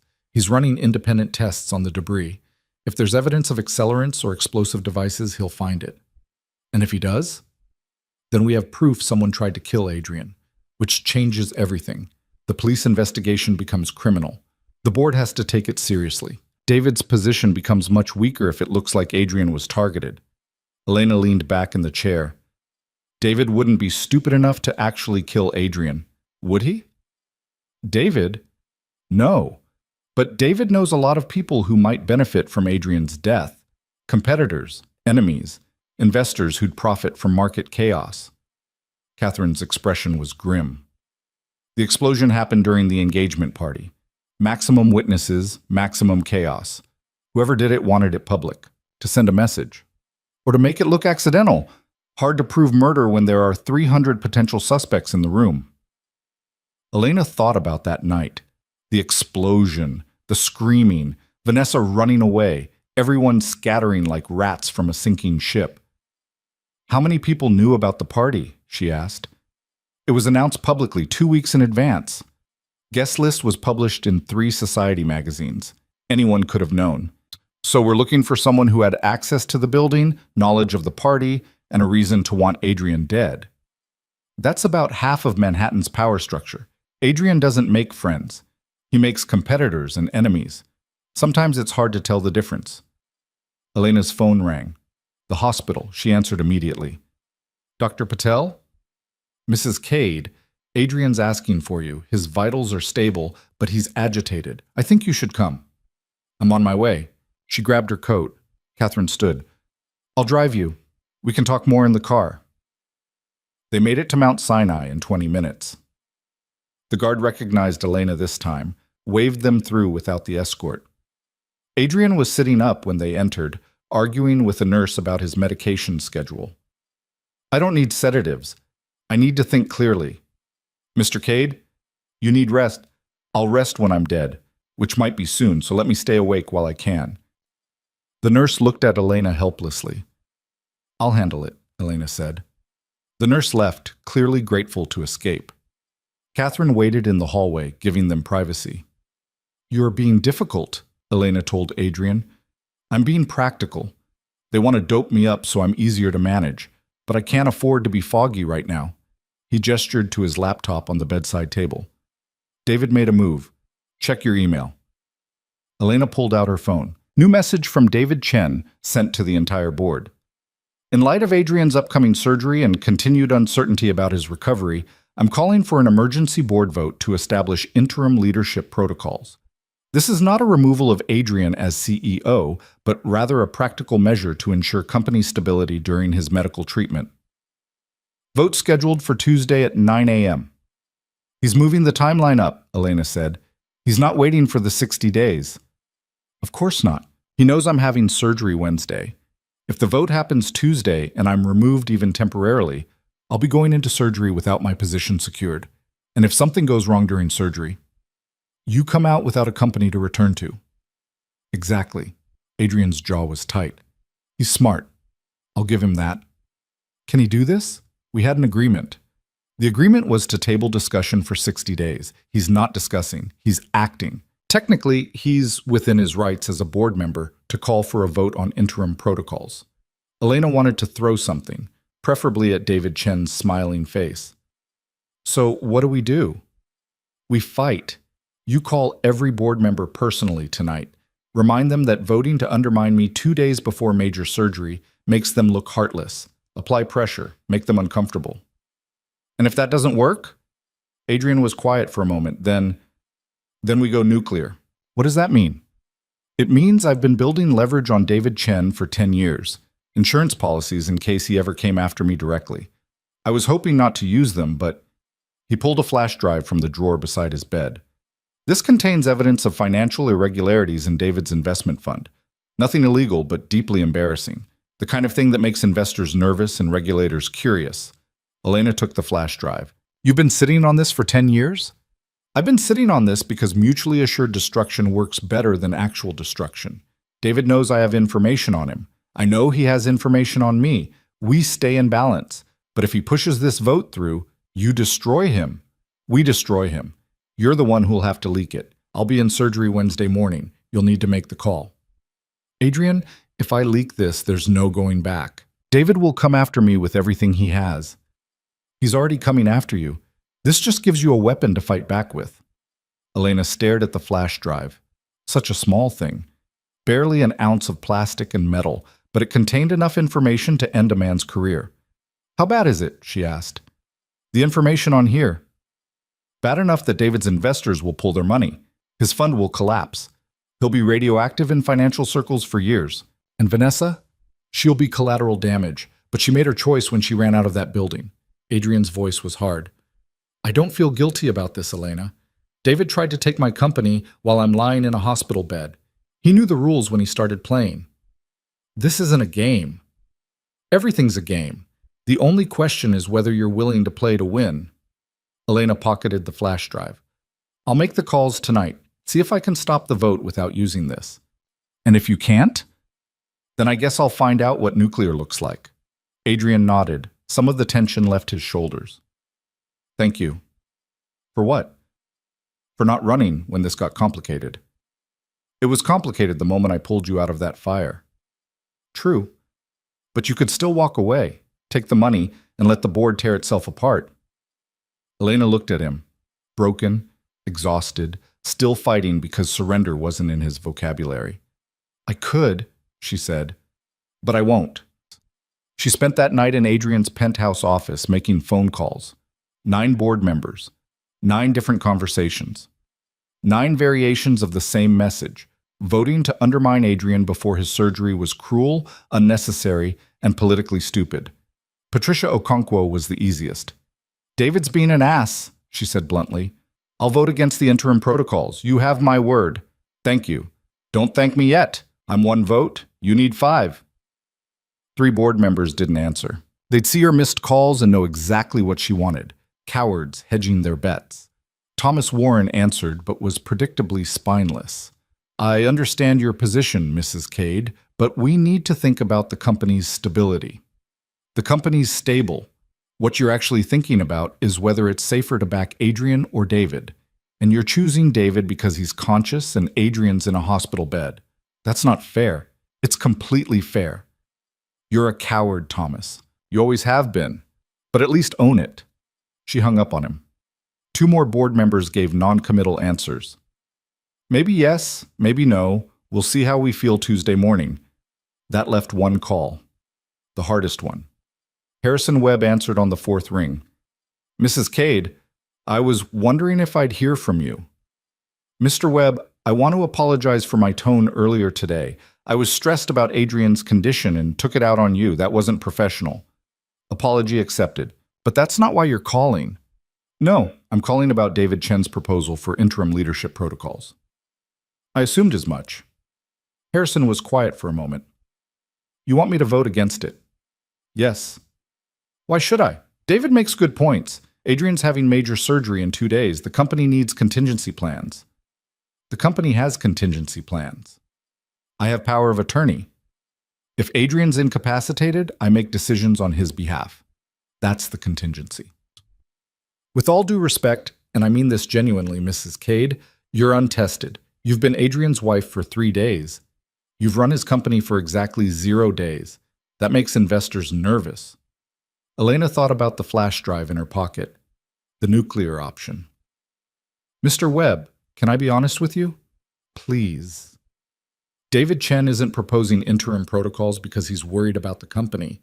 He's proposing them because he wants Adrian's job and sees an opening. If Adrian dies or stays paralyzed, David becomes CEO permanently. That's the play. I know David's ambitious. It's not ambition, it's opportunism. And if you vote for his protocols, you're helping him stage a coup against a man who's about to have life-threatening surgery. That's a harsh interpretation. Is it? Think about the timing. David waits until Adrian's most vulnerable, then calls for a vote the day before surgery. If he really cared about company stability, he'd wait until after we knew the outcome. But he's not waiting because he doesn't want Adrian to have the chance to recover. Harrison was quiet for a long time. You make a compelling argument, he finally said. So you'll vote against the protocols? I'll think about it. That's the best I can offer right now. It wasn't a yes, but it wasn't a no either. Elena hung up and stared at the ceiling. She'd done what she could, made the calls, applied the pressure, played the game as well as she knew how. Now she just had to wait. Tuesday morning arrived too fast. Elena dressed carefully. Navy suit, simple jewelry, hair pulled back in a way that said serious professional instead of terrified imposter.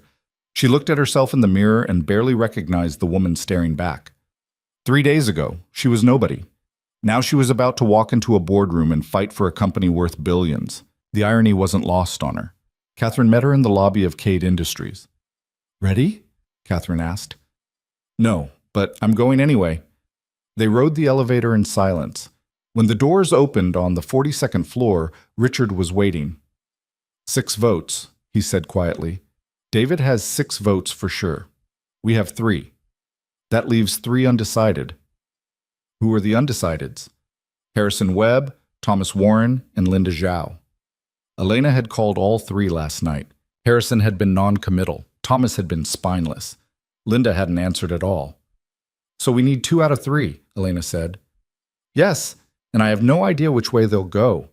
They walked into the boardroom together. David Chen sat at the head of the table again, looking calm and collected. He smiled when Elena entered. Mrs. Cade, good of you to join us. Wouldn't miss it. Elena took her seat. The other board members filed in. Patricia gave her a small nod. Thomas avoided eye contact. Harrison Webb looked thoughtful. David called the meeting to order. Thank you all for coming on short notice. I know we're all concerned about Adrian and wish him the best with his upcoming surgery, but we also have a responsibility to this company and its shareholders, which is why I'm proposing interim leadership protocols during Adrian's recovery. He laid out his plan. Temporary CEO appointed by board vote. 6-month term, renewable if Adrian's condition didn't improve. All major decisions subject to board approval. It sounded reasonable. That was the trap. The interim CEO would essentially be running the company, Richard said. That's not protocols, that's a replacement. A temporary replacement, David corrected smoothly, with full intention of returning power to Adrian when he's able to resume his duties. And who would this interim CEO be? Patricia asked. The board would vote, but I'd be willing to serve if asked. There it was. The real agenda, dressed up as corporate responsibility. Elena stood. I'd like to propose an alternative, she said. David raised an eyebrow. By all means. We wait. Adrian's surgery is tomorrow. In 48 hours, we'll know the outcome. If it's successful and he's on track to recover, this whole discussion is moot. If it's not successful, she paused. Then we revisit the question with full information instead of speculation. That's a delay tactic, one of David's supporters said. It's common sense. We're talking about installing a temporary CEO one day before we'll know if it's even necessary. That's not prudent. That's premature. Adrian could be in recovery for months, David said. The company can't wait months for leadership. The company has leadership, me, acting on Adrian's behalf with his full authority. You're not qualified? I'm as qualified as anyone in this room to speak for Adrian Cade because I'm the only one he trusted enough to marry. Elena let that hang in the air. If you don't trust his judgment, that's a different conversation. But don't pretend this is about qualifications. The room went quiet. Harrison Webb leaned forward. Mrs. Cade, what happens if the surgery goes badly? If Adrian doesn't recover? Elena thought about her promise to Adrian, to let him go if his brain was gone. Then we deal with it, she said, together, as a board. But we don't make that decision before we have to. David, Harrison said, turning to him, what's your rush? Elena makes a fair point. We can wait 48 hours. Every day we wait is another day of uncertainty for investors. The investors will survive 2 more days. I should know. I am one. Harrison looked around the table. I move to table this discussion until Thursday, after Adrian's surgery, when we actually know what we're dealing with. Seconded, Patricia said immediately. David's jaw tightened. This is irresponsible. All in favor? Harrison said. 5 hands went up. Patricia, Richard, Harrison, Linda Zhao, and surprisingly, Thomas Warren. Elena wanted to collapse in relief, but she kept her face neutral. Motion carries, Harrison said. We'll reconvene Thursday at 2 p.m. David's smile never wavered, but his eyes were ice. Of course, he said. Thursday it is. The meeting dissolved. Elena made it to the hallway before her legs started shaking. Richard caught up with her. That was too close. But it worked. For now, Thursday's going to be worse. If Adrian's surgery doesn't go well, then we'll deal with it Thursday. Catherine appeared beside them. You need to see Adrian before the surgery. I'm planning to visit tonight. No, now. Something's wrong. The drive to Mount Sinai took 15 minutes. Elena spent all of them trying not to panic. Dr. Patel met them outside Adrian's room. His expression was grim. What happened?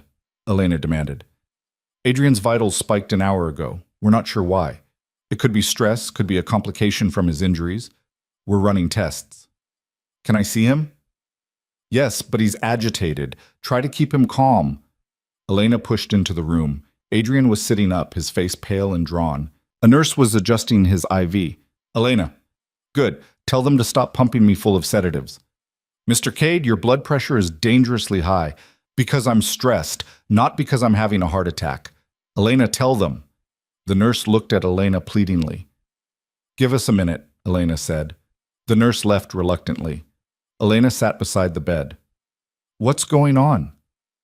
David called me. Right before the board meeting. He what? He called my hospital room. Told me he was going to take my company and there was nothing I could do about it. Said Vanessa sends her regards. Adrian's hands were clenched into fists. He's been planning this with her all along. The engagement was a setup. Get close to me, learn my weaknesses, then strike when the moment was right. Adrian, you don't know that. I know David. And I know my vitals spiked right after he called because I wanted to strangle him through the phone and couldn't because I can't even feel my legs. Elena reached for his hand. He didn't pull away. The vote was tabled, she said quietly, until Thursday, after your surgery. Adrian's eyes snapped to hers. How? Harrison Webb moved to table, 5 votes in favor. Some of the tension left Adrian's body. You did it. We did it, but David's not going to stop. I know. Which is why you need the flash drive. If the surgery goes wrong, if I don't make it, promise me you'll use it. Destroy David before he can take everything. Adrian, promise me, Elena. She looked at the man in the hospital bed. Tomorrow he'd be in surgery, fighting for his life, for his ability to walk, for everything he'd built. And she'd be in a waiting room, holding information that could destroy his enemies. I promise, she said. Adrian closed his eyes. Thank you. She sat with him until visiting hours ended, until the nurses made her leave, until she had no choice but to go back to the empty penthouse and wait for morning. Wednesday arrived cold and gray. Elena was at the hospital by 6 a.m., 2 hours before Adrian's surgery. He was already awake, already dressed in a hospital gown, already looking like a man preparing for battle. You didn't have to come this early, he said. Yes, I did, doctor. Reeves arrived at 7 to go over the procedure one last time. Risks, benefits, recovery timeline. All the things they'd already discussed but needed to hear again. Any questions? Dr. Reeves asked. Just one, Adrian said. If this works, how long before I can walk? If everything goes perfectly, you'll start physical therapy in a week. Full recovery could take 6 months to a year. And if it doesn't go perfectly, then we adjust expectations accordingly. It was a careful non-answer, the kind doctors gave when they didn't want to destroy hope but couldn't promise miracles. They wheeled Adrian toward surgery at 8:30. Elena walked beside the gurney as far as they'd let her. At the surgical doors, Adrian grabbed her hand. If something happens, nothing's going to happen. But if it does, use the flash drive. Don't let David win. I won't. And Elena? He looked at her with something that might have been genuine emotion, hard to tell through the fear and medication. Thank you for staying. Then they wheeled him through the doors, and Elena was alone in the hallway with nothing to do but wait. Richard arrived an hour later with coffee and Marcus in tow. Catherine came at noon with updates about the press. Patricia Okonkwo stopped by at 2 to offer support. Everyone waiting to see if Adrian Cade would survive. The surgery was supposed to take 6 hours. It took 9. Elena was pacing the waiting room when Dr. Reeves finally appeared. His scrubs were still on, his face exhausted but unreadable. Mrs. Cade. Elena's heart stopped. Is he alive? He's alive. The surgery was successful. We were able to decompress the spinal cord and stabilize the vertebra. The next 48 hours will be critical, but his vitals are stable. Elena felt her knees buckle. Richard caught her. Can I see him? She asked. He's in recovery, unconscious. But yes, you can see him. They led her to a recovery room. Adrian lay motionless, pale as death, surrounded by machines that beeped and hummed. But he was breathing. His chest rose and fell with steady rhythm. Elena sat beside the bed and waited for him to wake up. Outside, the city continued. The board would meet tomorrow. David would make his next move. The war would continue. But for now, Adrian was alive, and that was enough. Adrian woke up screaming. Elena jerked upright in the chair where she'd been dozing. It was 3 a.m, 12 hours post-surgery. The recovery room was dark except for the glow of monitors and the dim hallway light bleeding through the door. Adrian, she reached for his hand, but he was thrashing, fighting against the restraints they'd put on him to keep him from pulling out his IV. Nurses rushed in. One administered something into his line, while another tried to calm him down with a voice designed for soothing panicked patients. Mr. Cade, you're safe. You're in the hospital. The surgery is over. Adrian's eyes found Elena's, wild, terrified. I can't feel my legs. Elena's heart stopped. What? I can't feel anything. Elena, I can't. His breathing was ragged, bordering on hyperventilation. Dr. Reeves appeared in the doorway, already in motion. He checked the monitors, examined Adrian's chart. his face professionally blank. "Mr. Cade, listen to me. You're experiencing post-surgical swelling. This is normal.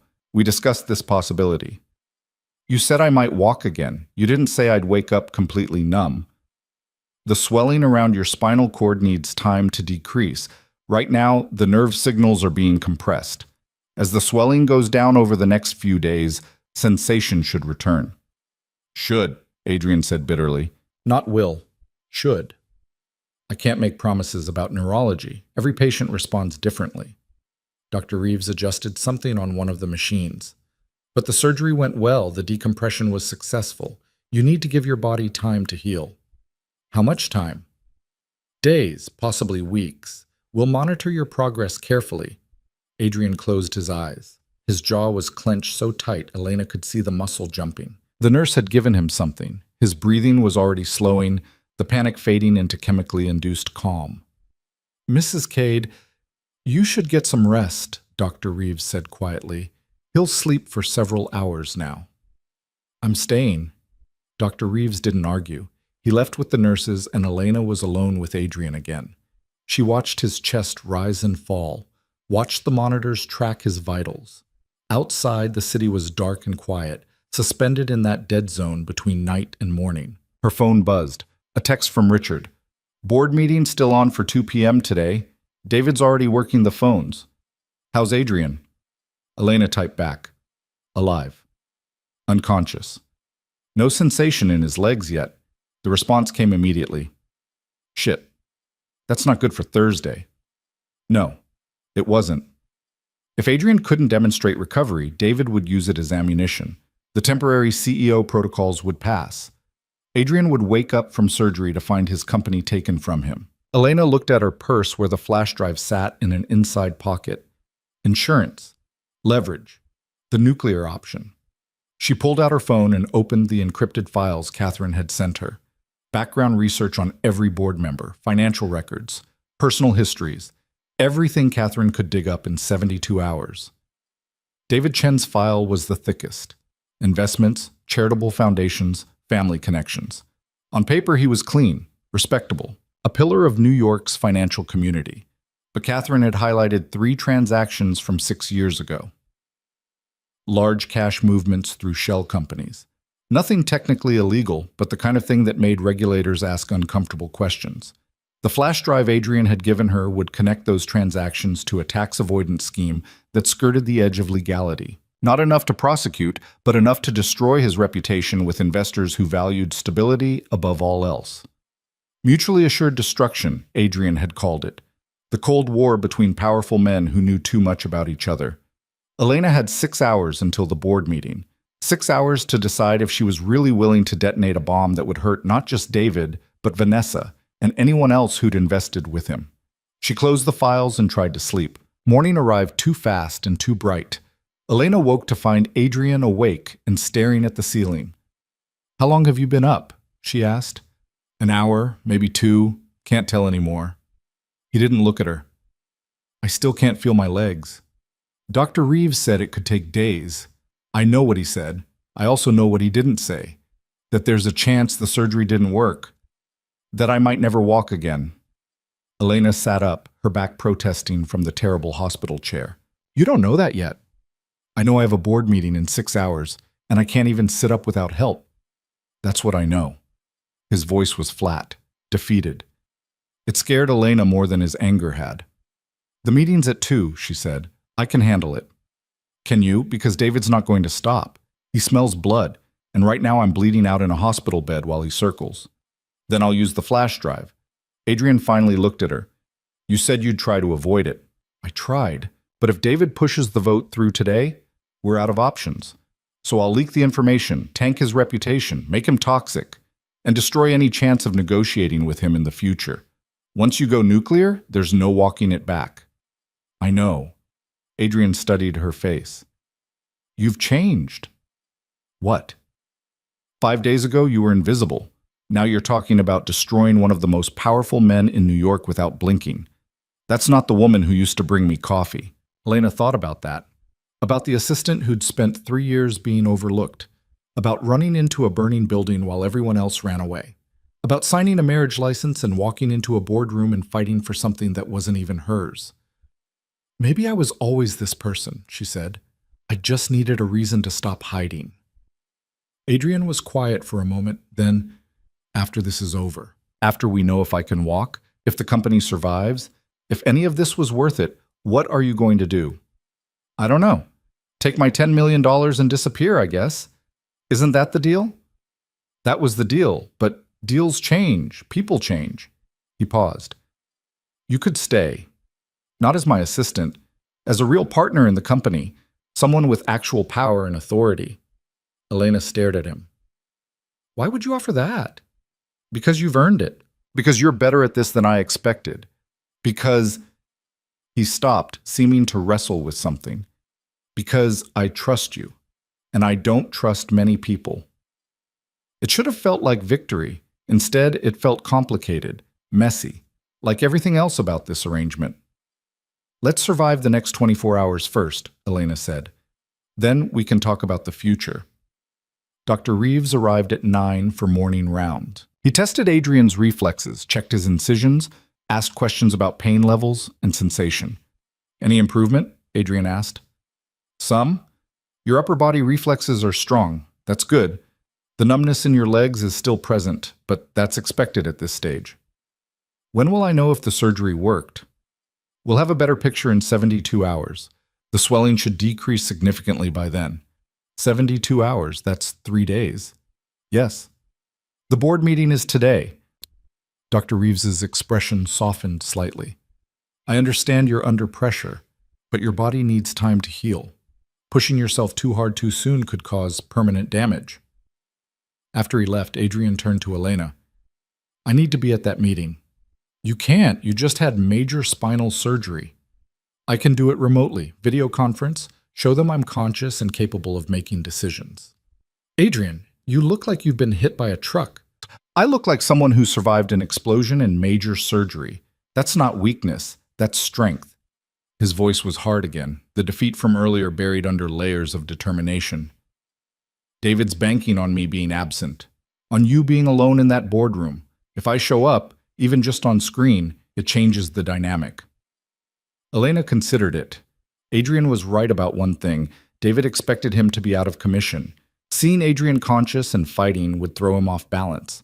I'll talk to Dr. Reeves, she said. See if he'll allow it. Dr. Reeves said no. Then Elena explained about the board meeting, the hostile takeover attempt, the fact that Adrian's entire life's work was on the line. Dr. Reeves sighed and said yes, but only for 30 minutes, and only if Adrian remained in bed with full monitoring. Catherine arrived at noon with Elena's laptop and a portable camera setup. This is insane, she said, configuring the equipment.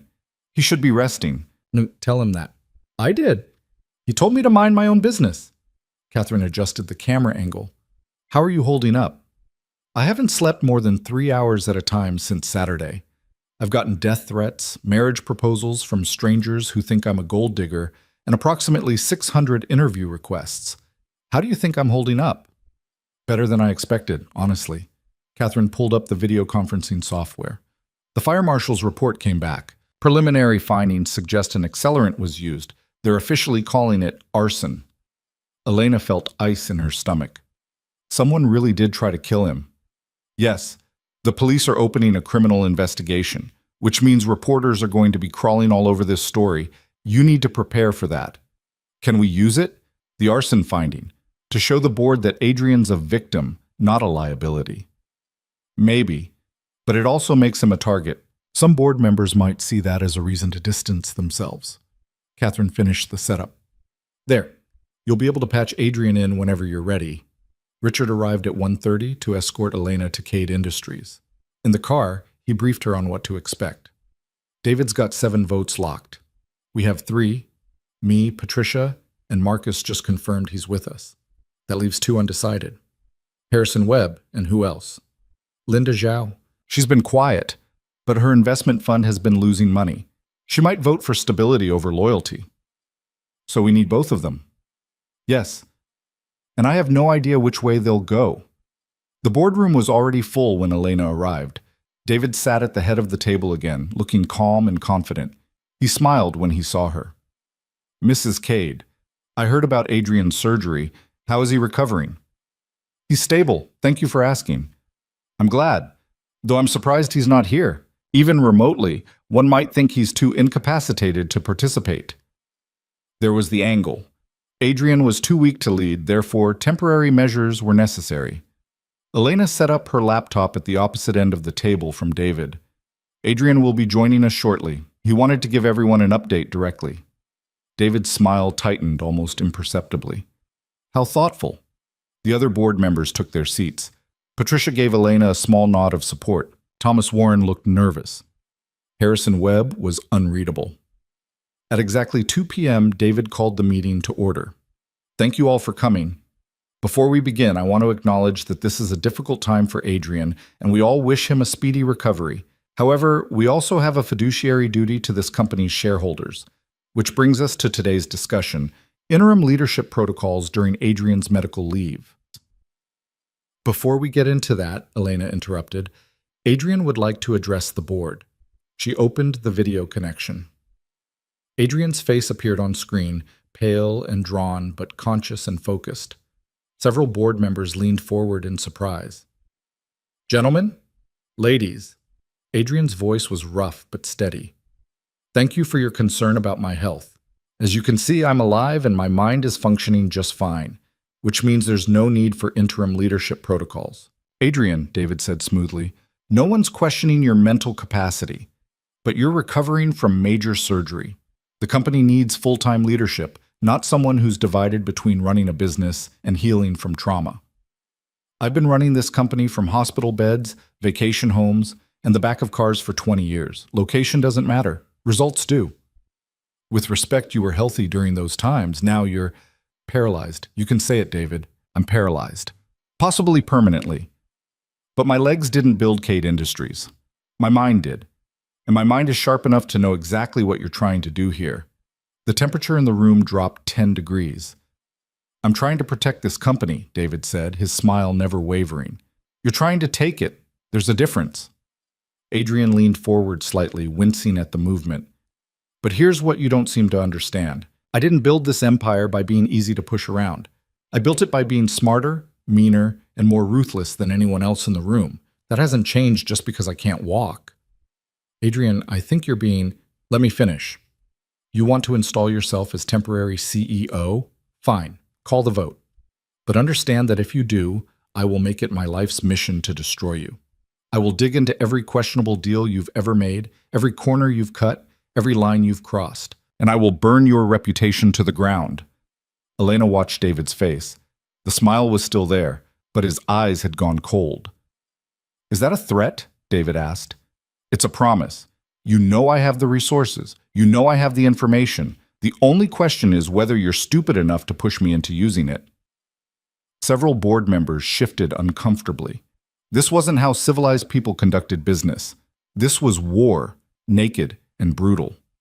Harrison Webb cleared his throat. Adrian, perhaps we could discuss a compromise. There is no compromise. Either you trust me to lead this company or you don't. If you don't, vote me out right now and deal with the consequences. But don't hide behind interim protocols and temporary measures. Have the courage to actually do what you're planning. The room was silent. Elena watched the board members' faces. They were uncomfortable, uncertain. Adrian had just called their bluff. Vote him out completely or leave him alone. No middle ground. I propose we table this discussion, Patricia said suddenly. Adrian's just had major surgery. We don't know his prognosis yet. Making any decisions now is premature. We already tabled it once, David said. How long are we supposed to wait? Until we have actual information instead of speculation. The doctor said they'd know more in 72 hours. We can reconvene Monday morning with a clearer picture. And if the picture isn't clear by then we make a decision based on facts instead of fear. Patricia looked around the table. All in favor of tabling until Monday? 4 hands went up. Patricia, Richard, Marcus, and Elena held her breath.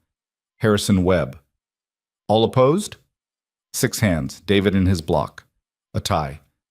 Linda Zhao, who hadn't said a word the entire meeting, finally spoke. I have a question for Mrs. Cade. Elena turned to her. Yes? If we table this until Monday and Adrian's condition hasn't improved, what happens then? Then we have an honest conversation about the company's needs and Adrian's capabilities. But we have that conversation with full information, not half-truths and speculation. Linda was quiet for a long moment. Then she raised her hand. I vote to table. 5-6. The motion passed. David's smile finally cracked. This is a mistake. Maybe, Linda said. But it's a mistake we can correct on Monday if needed. Rushing into a decision today helps no one. The meeting dissolved into smaller conversations. Elena closed the laptop, cutting Adrian's connection. Her hands were shaking. Richard appeared beside her. We bought more time, but barely. Monday, that's 4 days. Will Adrian show enough improvement by then? I don't know, but we better hope so, because we're out of delays after this. Elena gathered her things and headed back to the hospital. In the car, she pulled out the flash drive. She'd been ready to use it, ready to go nuclear and destroy David Chen's reputation. But Adrian had done it himself, threatened David directly, dared him to push harder, forced the board to see the cost of betraying him. It was reckless, dangerous, exactly the kind of move that could backfire spectacularly. But it had worked. When Elena got back to Adrian's room, he was asleep. The exertion from this video call had drained him completely. Dr. Reeves stood by the monitors, making notes. How is he? Elena asked quietly. Exhausted. His blood pressure spiked during the call. I told you this was a bad idea. He insisted.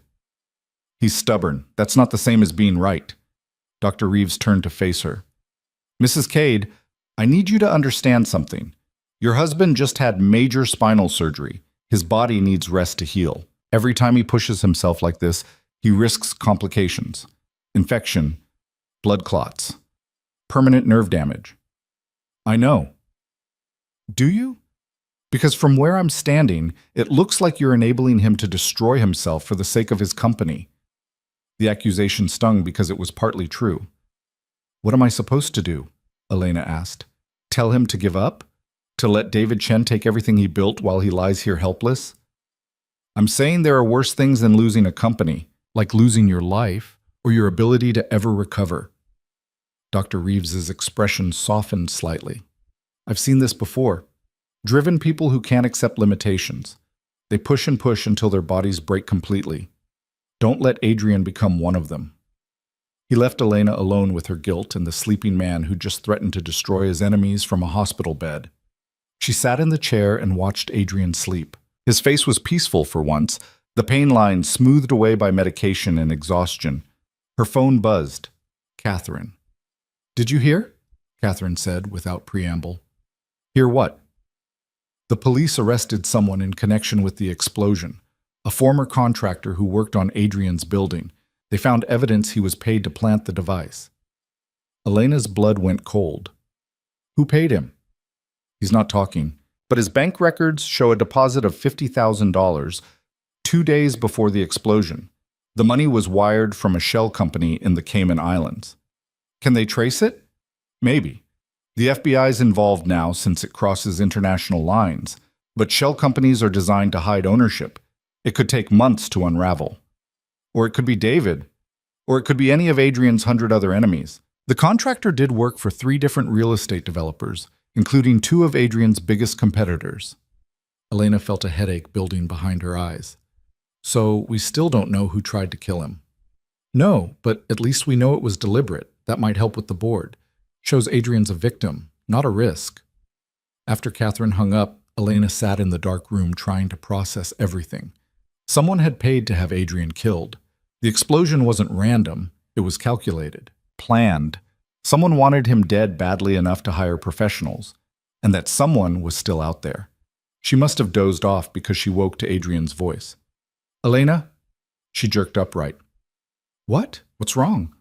Nothing's wrong. He paused. I can feel my toes. Elena's heart stopped. What? My toes. I can feel them. Not much, just tingling, but it's something. She reached for the call button, but Adrian caught her hand. Wait, before you get the doctors, I need to tell you something. Adrian, if you're regaining sensation, it might be nothing. It might be phantom signals. I don't want to get anyone's hopes up, including my own. He took a breath. But if it's real, if I actually can walk again, I meant what I said earlier about you staying, being a real partner in the company. We can talk about this later. No, we talk about it now. Because in a few minutes, doctors will be in here running tests, and then Monday will come, and the board will vote, and everything will get complicated again. So I'm saying it now while I can think clearly. Elena sat back down. Okay, I'm listening. You saved my life. You fought for my company when you had no reason to. You stood up to David Chen and the entire board and made them respect you. That's not luck. That's skill. Instinct, the same instincts that made me successful. Adrian, let me finish. I've spent 20 years building Cade Industries, but I've been alone the whole time, no real partners, no one I could trust completely. Everyone's always had an angle, an agenda. Even Vanessa, especially Vanessa, was using me to get ahead. And you think I'm different? I think you ran into a burning building when everyone else ran away. I think you married me to save my company, not to steal it. And I think if you wanted to destroy me, you've had a dozen chances already. It was the closest thing to trust Elena had ever heard from him. What exactly are you offering? She asked. After the divorce, after we settle this mess with David and figure out who tried to kill me and I finish recovery, I want you to stay. As COO, real authority, real equity stake, real power. Not as my assistant, as my partner. Why as? Because I'm tired of fighting alone, and because you're better at this than either of us expected. Elena thought about her tiny apartment in Queens, about 3 years of being invisible, about the $10 million she'd been promised in the divorce. I'll think about it, she said. That's all I ask. She pressed the call button. Within minutes, Dr. Reeves and 2 other doctors were in the room, running tests on Adrian's legs, checking reflexes, measuring sensation, asking him to describe what he felt. It's encouraging, Dr. Reeves said finally. The fact that you're regaining any sensation this quickly suggests the decompression was successful. But it's still very early. Don't read too much into it yet. But it's progress, Adrian said. It's progress. Yes. After the doctors left, Elena sat by the window watching the city lights. Her phone showed dozens of missed calls and messages. The press was going crazy over the arson arrest. The board was fracturing. David was probably plotting his next move, but Adrian could feel his toes. It was something. The next 3 days passed in a blur of hospital visits, media statements, and increasingly frantic calls from Richard about board members changing their positions. Adrian's sensation continued improving, first his toes, then his feet, then his calves. By Saturday, he could move his legs slightly, though the movements were weak and uncoordinated. Dr. Reeves remained cautiously optimistic. The swelling was decreasing faster than expected. The nerve signals were transmitting. There was real reason to hope Adrian might walk again. But walking and recovering enough to lead a company were different things. Sunday evening, Catherine called with news. The FBI traced the shell company. It's owned by another shell company, which is owned by a trust in Luxembourg. But they found something interesting. The same trust made a payment to Vanessa Chen's personal account 3 months ago. $50,000. Elena felt her world tilt. Vanessa was involved? We don't know for sure. It could be coincidental. Her father has business dealings all over the world, but the timing is suspicious. $50,000 3 months ago. $50,000 to the contractor 2 days before the explosion. Does David know? If he does, he's not showing it. But Elena, if Vanessa was involved, if she helped plan the explosion that nearly killed her own fiancé, then she and David tried to murder Adrian to take his company. It was one thing to suspect it, another to have evidence suggesting it was true. What do we do? Elena asked. Nothing yet. The FBI is still investigating, but I wanted you to know before the board meeting tomorrow. In case David makes a move, you'll understand what you're really dealing with. Monday morning arrived gray and cold. Elena dressed in her armor again, black suit, simple jewelry, hair pulled back. She looked at herself in the mirror and saw someone different than the woman who'd run into a burning building 10 days ago. Someone harder, sharper, capable of things she hadn't known she could do. Adrian was sitting up when she arrived at the hospital, actually sitting up with minimal help from the raised bed. His legs were still weak, but he could move them, could feel them. How do I look? He asked. Like someone who just had major spinal surgery. So terrible. Terrible but alive. That's what matters. Dr. Reeves had agreed to let Adrian attend the board meeting remotely again, with the same restrictions as before. 30 minutes maximum. Full monitoring. Any sign of distress and they'd cut the connection. Elena set up the laptop while Adrian practiced moving his legs. The movements were small, uncoordinated, but they were there. Even if they vote to remove me, Adrian said, I want them to see this. I want them to know I'm fighting back. They're not going to remove you. You don't know that. No, but I believe it. The car service picked Elena up at noon. Richard was already in the back seat, looking like he hadn't slept in days. 7 votes for David, he said. I've confirmed it. Marcus is with us. Patricia is with us. That's 3. And the other 2? Harrison Webb is leaning our way, but he won't commit until he sees Adrian. Linda Zhao is still undecided. So we need both of them. Yes. Elena thought about the flash drive in her purse, about the nuclear option she'd been carrying for a week, about Vanessa's suspicious payment and David's ruthless ambition. If we lose this vote, she said quietly, I'm using the flash drive. I'm going to destroy David Chen completely. Richard looked at her. Are you sure? No, but I'll do it anyway. The boardroom was tense when they arrived. David sat at the head of the table, flanked by his supporters. Patricia and Marcus sat on the opposite side. The undecided members sat in the middle, literal fence-sitters. Elena set up her laptop. At exactly 2 p.m., she opened the connection to Adrian. He appeared on screen, and several people gasped quietly. He looked terrible, pale, gaunt, clearly in pain, but he was sitting up, and his hands were steady. Good afternoon, Adrian said. Before we begin, I want to show you something. On screen, he moved his right leg, just a few inches. A small, jerky movement, but unmistakable. As of Saturday, I've been regaining motor function. The surgery was successful. Dr. Reeves believes I'll be walking with assistance within 2 weeks. Full recovery projected for 6 months. The room was silent. I'm not asking for sympathy, Adrian continued. I'm telling you facts. I'm recovering, I'm functional, and I'm still the best person to lead this company. So if you want to vote me out, do it. But do it knowing that you're removing a CEO who's fighting his way back, not one who's given up. David leaned forward. Adrian, that's impressive progress. Genuinely. But recovery doesn't happen overnight. You'll be in rehabilitation for months. Physical therapy, pain management, learning to walk again. You can't run a company through all of that. Why not? I built this company while working 80-hour weeks. I ran it through my father's death, through the 2008 financial crisis, through 3 separate hostile takeover attempts. Physical therapy is nothing compared to that. It's not just about your capability, it's about perception. Investors need confidence, clients need stability. Right now, you represent uncertainty. I represent resilience.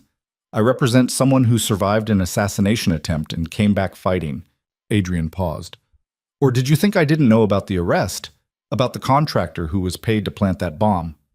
The FBI is tracing the money, David. They're going to find out who paid for it. And when they do, that person is going to prison for attempted murder. Elena watched David's face carefully. Was that fear flickering in his eyes or just surprise? I hope they catch whoever's responsible, David said smoothly. But until then, we have a company to run. And I'm calling for a vote on interim leadership. All in favor? 6 hands went up. David and his block as expected. All opposed? Patricia, Marcus, Richard. 3. That left Harrison Webb and Linda Zhao. Harrison spoke first. I've been thinking about this all weekend, and I keep coming back to one question. What kind of precedent do we set if we remove a CEO for being injured in a criminal attack? It sends a message that vulnerability equals liability. I don't want to be part of a board that operates that way. He raised his hand. Opposed. 4-6. Everyone looked at Linda Zhao. She sat very still, her expression unreadable. Then she turned to Elena. Mrs. Cade, I have a question. Yes? If we keep Adrian as CEO and he can't perform his duties, what's your plan? Be specific. Elena took a breath. This was it, the moment everything came down to. For the next 6 weeks, I act as his proxy with full authority. Major strategic decisions are made jointly.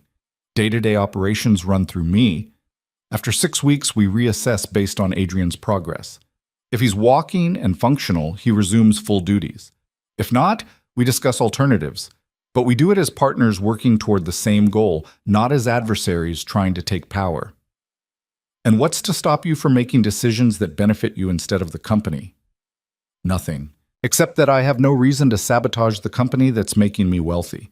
My success is tied directly to Cade Industries' success.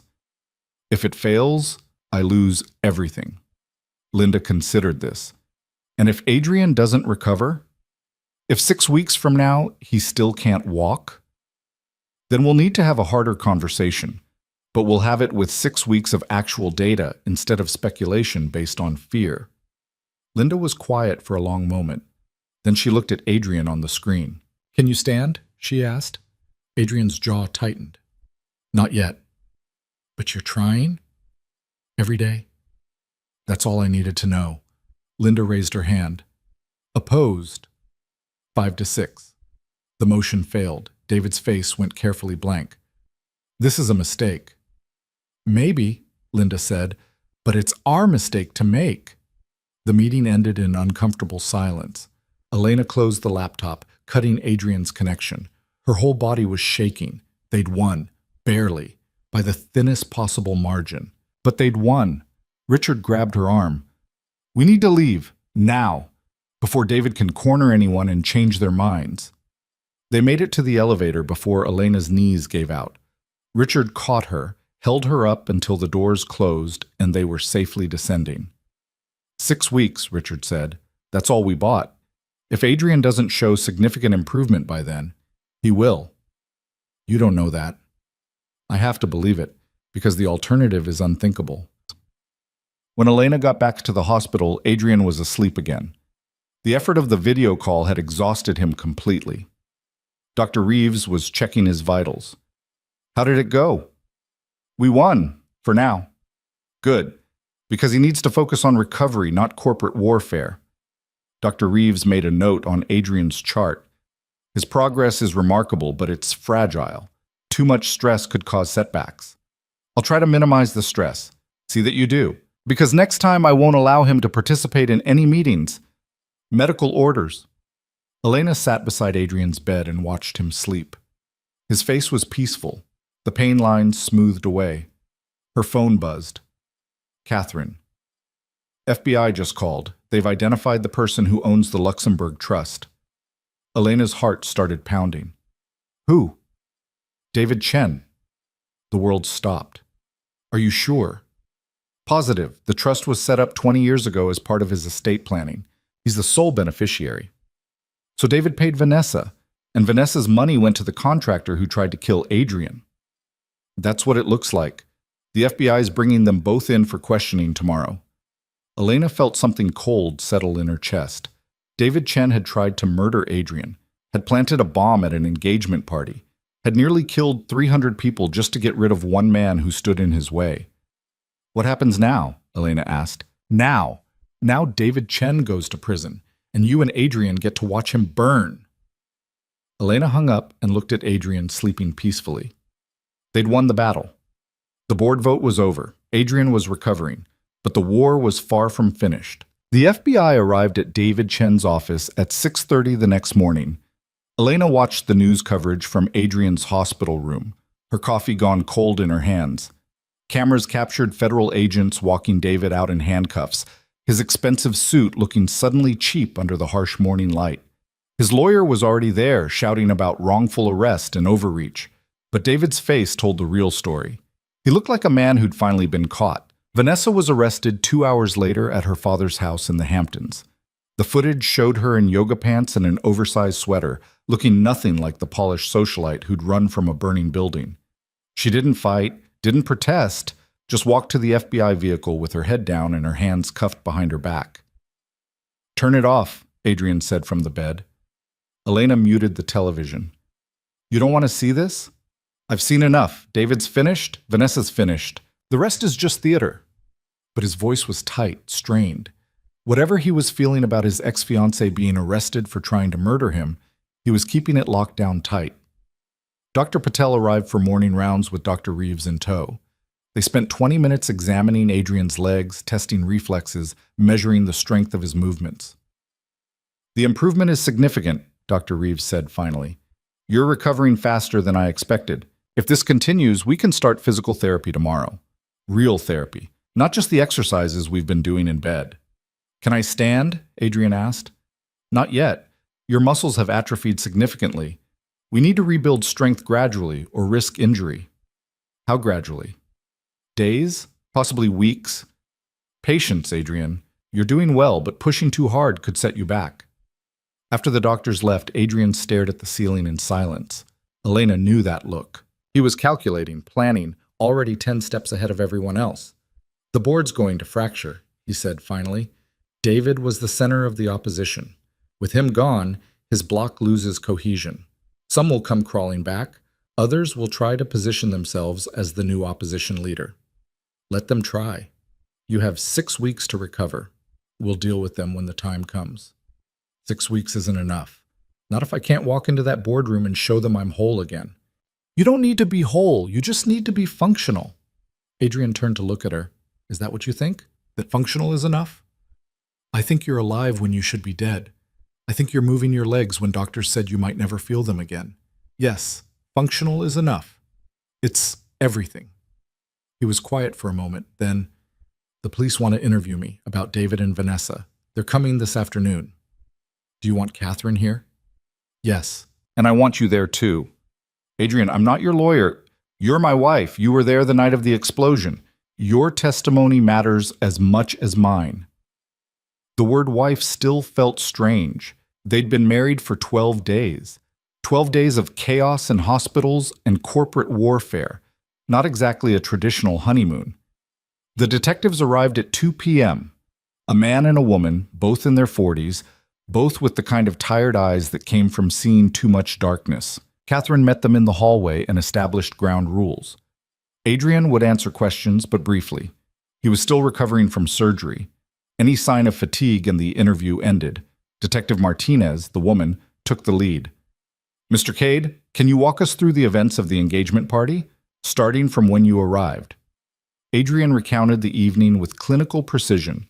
The guests, the toasts, the exact moment the explosion happened. He'd been near the library talking to a group of investors. Vanessa had been across the room. The blast had thrown him into the ceiling beam that crushed his spine. "And Mrs. Cade," Martinez turned to Elena. "You pulled Mr. Cade from the debris?" "Yes." "Why?" Elena blinked. "Why did I save him?" "Everyone else was evacuating, including Miss Chen, your husband's fiancée at the time. But you stayed.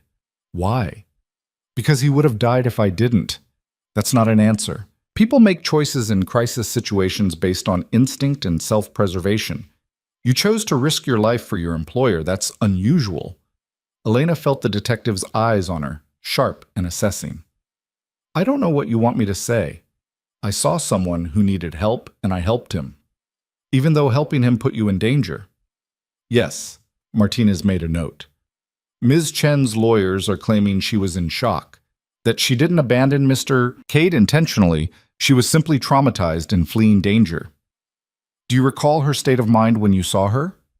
Elena remembered Vanessa in her white dress, asking if Adrian was dead, then running without looking back.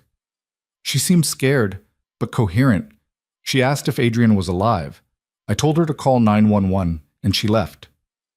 "Did she attempt to help before leaving?" "No." More notes. Martinez turned back to Adrian. "Mr. Cade, did you have any indication that Ms. Chen or her father wanted to harm you?" "David wanted my company. He'd been positioning himself for a takeover for months. But murder?" Adrian paused. "I thought we understood each other, mutually assured destruction. We both had leverage, so neither of us would go nuclear. I didn't think he'd actually try to kill me." "But he did. Why do you think he made that move?" "Because he thought he could make it look like an accident. Gas leak, tragic coincidence. No one would suspect murder at an engagement party with 300 witnesses." "And Mrs. Chen's role?" Adrian's jaw tightened. I don't know. Maybe she was involved from the beginning. Maybe David manipulated her. I honestly don't know which is worse.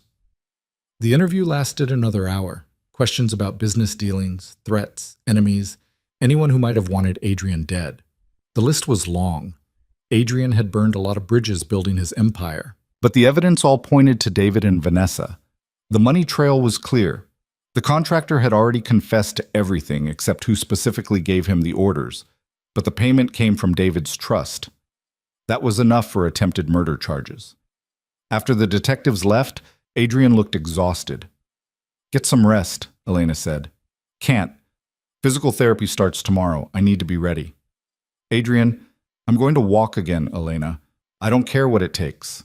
I'm not staying in this bed any longer than absolutely necessary." The determination in his voice was absolute, unbreakable. Elena recognized it because she felt the same thing. They'd both been through hell in the past 2 weeks, but they'd survived. And survival meant fighting back. Physical therapy was brutal. Elena watched through the window as 2 therapists helped Adrian into a standing position for the first time since the surgery. His legs shook violently. Sweat poured down his face. He lasted 15 seconds before they had to ease him back into the wheelchair. But those 15 seconds changed everything. "He's progressing faster than expected," one of the therapists told Elena afterward. "His core strength is good. His determination is, well, it's almost scary. He pushes himself harder than we'd normally allow." "Can he walk?" "Eventually. Whether that's weeks or months, I can't say. Every patient is different, but yes, he'll walk." Elena carried that news like a precious thing. She'd been holding her breath for 2 weeks, waiting to know if Adrian would ever be whole again. Now she knew. Not perfectly whole. Not without scars and pain and long recovery, but whole enough. The media descended like low Q-chers once the arrests became public. Every news outlet wanted the story of the billionaire nearly murdered by his fiancée and her father. Reporters camped outside the hospital. Photographers tried to sneak into Adrian's room. Elena's face was plastered across every tabloid in New York. Mystery wife saves billionaire from deadly plot. From assistant to hero, the woman who stopped a murder. Elena Cade, the most dangerous woman in New York. Catherine managed the press with surgical precision, carefully worded statements, strategic leaks to friendly journalists, a narrative that painted Elena as the loyal wife and Adrian as the resilient survivor. But Elena knew the truth was messier than the headlines. She'd married Adrian for money and self-preservation. He'd married her for strategic advantage. They'd entered a transaction, not a romance, except something had shifted along the way. She'd sat by his bedside for 2 weeks, fought his battles, watched him struggle through pain and fear and crushing determination. And he'd trusted her with his company, his life, his recovery. That had to mean something. Thursday afternoon, Richard called with news about the board. Thomas Warren resigned this morning. 2 of David's other supporters are requesting leave of absence. The bloc is collapsing. What about the others? Scrambling to distance themselves from David, no one wants to be associated with attempted murder. Patricia's organizing a formal vote of confidence for Monday. It's mostly symbolic at this point, but it'll make Adrian's position unassailable. Exactly. You did it, Elena. You saved his company. After Richard hung up, Elena sat in the hospital cafeteria drinking terrible coffee and trying to process everything. 2 weeks ago, she'd been nobody. An invisible assistant fetching coffee and scheduling meetings. Now she'd dismantled a murder conspiracy, fought off a hostile takeover, and become the public face of one of New York's most powerful companies. She wasn't sure if she should laugh or cry. Her phone buzzed. A text from an unknown number. "You think you've won. You haven't." Elena deleted it without responding. The death threats had been constant since the arrests. Catherine said they'd decrease once the trial started and people moved on to the next scandal. But Elena wasn't so sure. She'd made enemies, powerful ones. People didn't forget that easily. Friday morning, Adrian stood unassisted for 3 minutes. Elena was there when it happened. She'd been bringing him coffee, expensive coffee from the place 3 blocks away, not the hospital vending machine, when she walked into his room and found him on his feet. The therapist stood nearby, ready to catch him if he fell. But Adrian was holding himself up, hands braced on the parallel bars, legs shaking but functional. Adrian, don't, he said through gritted teeth. If you distract me, I'll fall. Elena set the coffee down and waited. 30 seconds, 1 minute, 2 minutes. At 3 minutes and 14 seconds, his legs gave out. The therapist caught him, eased him into the wheelchair. Adrian was breathing hard, his face flushed with exertion, but he was smiling. Did you see that? He asked. I saw. 3 minutes. Next time it'll be 5, then 10. Then I'll walk across this room.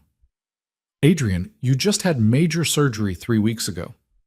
And I'm going to walk out of this hospital under my own power if it kills me. The doctors were concerned about his pace. Dr. Reeves pulled Elena aside after the session and expressed worry about Adrian pushing too hard, risking re-injury. He won't listen to me, Elena said. He barely listens to you. Then we limit his therapy sessions. Mandatory rest periods. That'll just make him find ways to practice on his own, probably when no one's watching, and he'll hurt himself worse. Dr. Reeves sighed. He's the most stubborn patient I've ever treated. That's why he's still alive. The weekend passed in a blur of physical therapy, press statements, and legal consultations. David and Vanessa were both denied bail, flight risk, and severity of charges. Their trial was set for 6 months out, which meant 6 months of media coverage, depositions, and reliving the night of the explosion over and over. Catherine warned Elena to prepare for the scrutiny. Defense lawyers would try to paint her as an opportunist who'd manipulated Adrian while he was vulnerable. They'd dig into her past, her motivations, everything she'd ever said or done. They'll make you the villain to save their clients, Catherine said. It's a standard defense strategy. Shift blame to the person who can't be prosecuted. So what do I do? Tell the truth. You saved Adrian's life. Everything else flows from that. Monday morning arrived with unseasonable warmth. Elena dressed carefully, gray suit, conservative jewelry, hair down for once. She looked at herself in the mirror and saw someone who'd aged a decade in 3 weeks. The board meeting started at 10. Elena arrived early, set up in Adrian's office, prepared for whatever came next. The video call to Adrian's hospital room connected at exactly 10 a.m. He appeared on screen, sitting upright without assistance. Behind him, the parallel bars were visible, a quiet reminder of how far he'd come. Patricia called the meeting to order. Thank you all for coming. Today's agenda is straightforward. In light of recent events and Adrian's remarkable recovery, I'm calling for a formal vote of confidence in his continued leadership of Cade Industries. It was a formality. Everyone knew how this would end, but formalities mattered in corporate governance. All in favor? Every hand went up, even the former members of David's bloc who distanced themselves from the scandal. Motion carries unanimously. Adrian, the board stands with you. On screen, Adrian nodded. Thank you. I know the past few weeks have been difficult. The explosion, the arrests, the uncertainty about my recovery. But I want you to understand something. I didn't build this company to abandon it when things got hard. I built it to last, to weather any storm, and that includes this one. When will you return to the office? Someone asked. Physically? I'm targeting 8 weeks from today. I'm walking now with assistance. Within a month, I should be walking unassisted. 2 months, I'll be back at my desk. And in the meantime? Elena continues as my proxy with full authority. She's proven herself more than capable. Any questions about her competence were answered when she outmaneuvered David Chen and saved this company from a hostile takeover. Elena felt heat rise in her face. Public praise from Adrian Cade was rare and valuable. The meeting concluded with updates on pending projects and financial forecasts. Everything was stable. The company had survived the crisis. After the video call ended, Elena sat alone in the office. Her office now, technically. For another 6 weeks at least. Richard knocked on the open door. Lunch? We should celebrate. Celebrate what? Survival, victory. The fact that we're all still employed and not in prison. Elena laughed. It felt good. Okay, but somewhere quiet. I'm tired of being photographed. They went to a small Italian place 3 blocks from Cade Industries. The kind of restaurant with checkered tablecloths and waiters who'd been there for 40 years. Richard ordered wine. Elena ordered pasta. She was too nervous to eat. You know you're allowed to relax now, Richard said. The crisis is over. Is it? David and Vanessa are awaiting trial. Adrian's still in a wheelchair. We have 6 weeks before the board expects him back at full capacity. Oh, all true. But you're not in immediate danger anymore. You can breathe. Elena tried, but breathing felt strange after weeks of running on adrenaline and coffee. What happens after? She asked. After Adrian's back? After the trial ends? After all of this becomes just another story? You collect your 10 million and disappear. That was the deal, right? That was the deal. But, Elena twisted her napkin, but Adrian offered me something else. A real position in the company. COO, equity stake, partnership. Richard set down his wine glass. Are you going to take it? I don't know. 2 weeks ago, I would have said absolutely not. Take the money and run. But now, she paused. I'm good at this, Richard. The corporate warfare, the strategy, making decisions that matter. I spent 3 years being invisible. I don't want to go back to that. Then don't. Adrian doesn't make offers like that lightly. If he's asking you to stay, it's because he means it. Or because he feels obligated. I saved his life. Maybe he thinks he owes me. Adrian K. doesn't do anything out of obligation. He does what serves his interests. And right now, keeping you around serves his interests. Richard leaned forward. The question is, does it serve yours? Elena didn't have an answer. 3 weeks later, Adrian walked out of Mount Sinai Hospital. Not in a wheelchair, not on crutches. On his own 2 feet, moving slowly and carefully, but moving. Elena was there when it happened. So were the cameras, the reporters, the crowd of onlookers who'd gathered to see the billionaire who'd survived murder and paralysis. Adrian ignored them all. He walked 20 feet from the hospital entrance to the waiting car.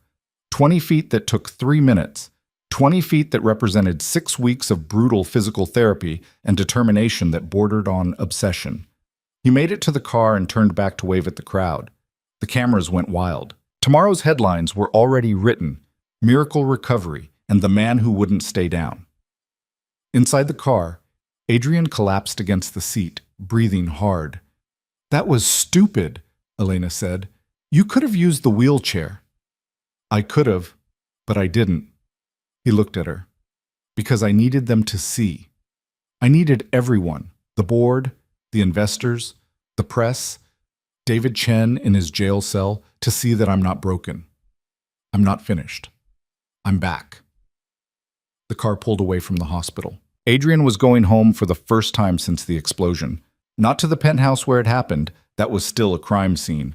To the backup residence where Elena had been living, where they'd both be living now. Are you ready for this? Elena asked. Living with my wife? I think I can manage. The word wife didn't feel strange anymore.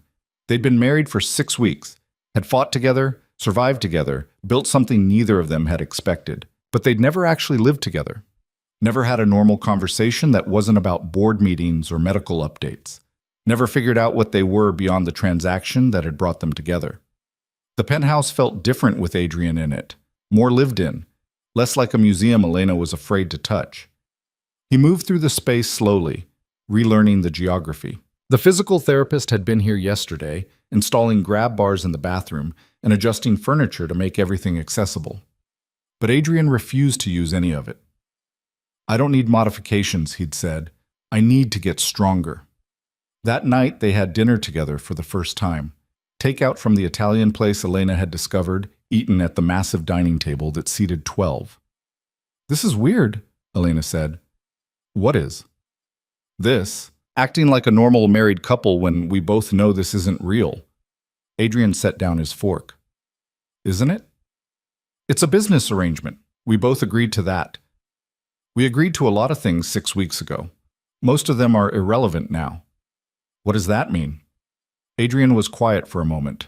Then, it means I've been thinking about the divorce clause in our contract. The $10 million you're supposed to get when this ends. Elena's stomach dropped. Are you changing the terms?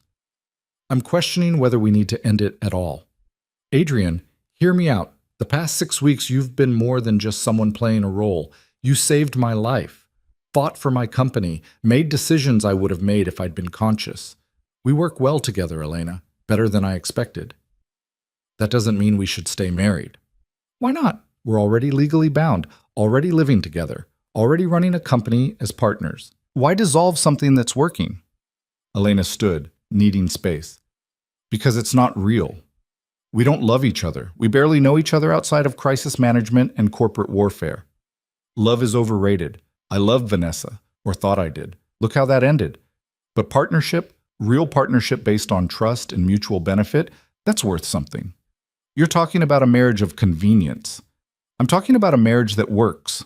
Isn't that better than romantic delusion? Elena wanted to argue, to tell him that marriage should be more than a strategic alliance. But she'd spent 6 weeks living in this world of power and money and calculated moves. She'd seen how the other half lived, how marriages among the wealthy were often exactly what Adrian was describing, partnerships dressed up as romance. I need to think about it, she said. Take all the time you need. The offer stands. That night, Elena lay awake in the guest bedroom, her bedroom now, staring at the ceiling. Adrian's proposal made sense from a practical standpoint. They worked well together, trusted each other, had built something functional from the wreckage of tragedy. But was functional enough? She'd married him to stop being invisible. Had she succeeded, or just traded one form of invisibility for another? Her phone buzzed. A text from Catherine. Trial date moved up, 3 months instead of 6. Prosecution thinks they have enough evidence for quick conviction. 3 months. That meant 3 months of reliving the explosion, of facing Vanessa and David in court, of having every detail of her relationship with Adrian scrutinized by defense lawyers trying to save their clients. She texted back, I'll be ready. The weeks that followed fell into a rhythm. Adrian continued physical therapy, growing stronger every day. Elena ran the company with increasing confidence. They had dinner together most nights, discussing strategy and decisions like business partners who happened to share a living space. It was functional, efficient, strangely comfortable, but it wasn't love. 2 months after Adrian came home, Elena met Vanessa for the first time since the explosion. It wasn't planned. Elena was leaving the courthouse after a deposition when she saw Vanessa in the hallway with her lawyers. They locked eyes across 20 feet of marble floor. Vanessa looked terrible, thinner, older. The polish gone, replaced by the gaunt appearance of someone who hadn't slept well in months. Her lawyers tried to move her along, but Vanessa stopped. Elena. Elena should have kept walking, should have let Catherine handle any communication, but something made her stop. Vanessa. I want you to know I didn't... Vanessa's voice cracked. I didn't know what my father was planning. The explosion. I didn't know. But you took his money. $50,000 3 months before Adrian almost died. That was for... It was supposed to be for something else, a business investment. I didn't know what he was really planning. Whether you knew or not doesn't change what happened. Adrian almost died. I pulled him out of that fire while you ran away. Vanessa's eyes filled with tears. I was scared. I panicked. I know that's not an excuse, but it's not. You're right about that. I loved him. I really did. But my father, he's so convincing. He made it sound reasonable, made me think Adrian was dangerous, unstable. By the time I realized what was really happening, it was too late. Elena wanted to feel sympathy, but all she felt was cold anger. You left him to die, Elena said quietly. Whatever your father did or didn't tell you, that's on you. You made that choice. Vanessa's lawyers pulled her away before she could respond. Elena stood in the empty hallway, her hands shaking. That night, she told Adrian about the encounter. Do you believe her? He asked. That she didn't know about the bomb. I don't know. Does it matter? To the prosecution, yes. To me? Adrian was quiet. No. She left. That's all I need to know about who she really is. I stayed. Yes, you did. It was the closest they'd come to acknowledging the elephant in the room, that what had started as a transaction had become something else, something neither of them quite knew how to name. The trial began on a cold Monday in November, 3 months almost to the day since the explosion that had changed everything. Elena sat in the gallery beside Catherine and Richard, watching the prosecution lay out their case.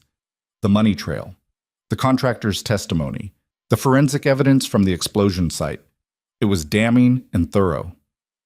David Chen sat at the defense table looking diminished, smaller somehow without his empire around him. His lawyers fought hard, arguing reasonable doubt and circumstantial evidence. But the facts were brutal. Vanessa's trial was separate but simultaneous. Elena attended both, watching the woman who'd almost become Adrian's wife crumble under the weight of evidence and guilt. Adrian testified on the third day. Elena watched him walk to the witness stand, still slow, still careful, but walking. The jury couldn't take their eyes off him. He told the truth about the explosion, about David's attempts to take his company, about waking up paralyzed and fighting his way back. On cross-examination, David's lawyer tried to paint Adrian as a ruthless businessman who'd made enemies through his own actions. Isn't it true, Mr. Cade, that you've destroyed multiple competitors, ruined careers, made yourself a target through your own aggressive business practices? Yes, Adrian said calmly. I've been ruthless in business, but I never tried to murder anyone. That's the difference between business warfare and actual crime. The jury deliberated for 6 hours. They found David Chen guilty on all counts: attempted murder, conspiracy, fraud. The sentencing hearing was scheduled for 2 weeks later, but everyone knew he was looking at 25 years minimum. Vanessa's jury took longer. 3 days of deliberation. They found her guilty of conspiracy but acquitted her of attempted murder. The prosecution had failed to prove she knew about the specific plan to kill Adrian. She got 12 years. Elena watched Vanessa being led away in handcuffs and felt nothing but emptiness. Justice was supposed to feel satisfying. Instead, it just felt sad. After the verdicts, Elena and Adrian went back to the penthouse in silence. The media was calling it the trial of the decade. Billionaire nearly murdered by his fiance's father. It had everything: money, betrayal, attempted murder, miraculous recovery. But for Elena and Adrian, it was just the end of a chapter neither of them had asked for. It's over, Adrian said, pouring whiskey in the living room. David's going to prison. Vanessa's going to prison. The company's stable. I'm walking again. You won. We won. He handed her a glass. You were right there with me for all of it. Elena took the whiskey but didn't drink. What happens now? Now? Now we figure out what comes next. The divorce clause. I meant what I said before. I think we should stay married. Not because of the deal or the company or any of that, but because this works. We work. Adrian, you can't base a marriage on convenience. Why not? People base marriages on far less. Attraction fades. Romance dies. But partnership, real partnership built on trust and mutual respect, that lasts. Elena set down her glass. You're asking me to give up the idea of ever finding real love, of building something with someone who actually wants me, not just what I can do for them. I want you, not as an assistant or a proxy, as a partner, an equal. But you don't love me. Adrian was quiet for a long moment. I don't know what love is anymore. I thought I loved Vanessa. That was delusion. But what I feel for you, respect, admiration, trust, that's real. Isn't that worth more? Elena thought about the past 3 months, about sitting beside Adrian's hospital bed, about fighting for his company, about building something together from nothing but determination and desperation. I need time, she said, to figure out what I want, not what's practical or convenient, what I actually want. How much time? I don't know, months maybe. Can you give me that? Adrian nodded. Take as long as you need. The offer stands. Elena went to bed that night with no answers, but for the first time since the explosion, she had space to breathe, to think, to figure out who she wanted to be when the crisis was finally, truly over. 6 months passed. Adrian returned to Cade Industries full-time, walking without assistance, running board meetings, back to his old ruthless efficiency. Elena stayed on as COO, just as he'd offered. The partnership worked. They were building something bigger than either of them had managed alone, but they still lived in the penthouse together. Still had dinner most nights, still existed in this strange liminal space between marriage and business arrangement. One evening in late spring, Elena came home to find Adrian on the terrace. He was standing at the railing looking out over Central Park, the sunset painting everything gold and orange. You're home early, she said. So are you. Elena joined him at the railing. The city spread out below them, alive and indifferent to their small dramas. I've been thinking about your offer, she said, about staying married. Adrian turned to look at her. And I think you're right.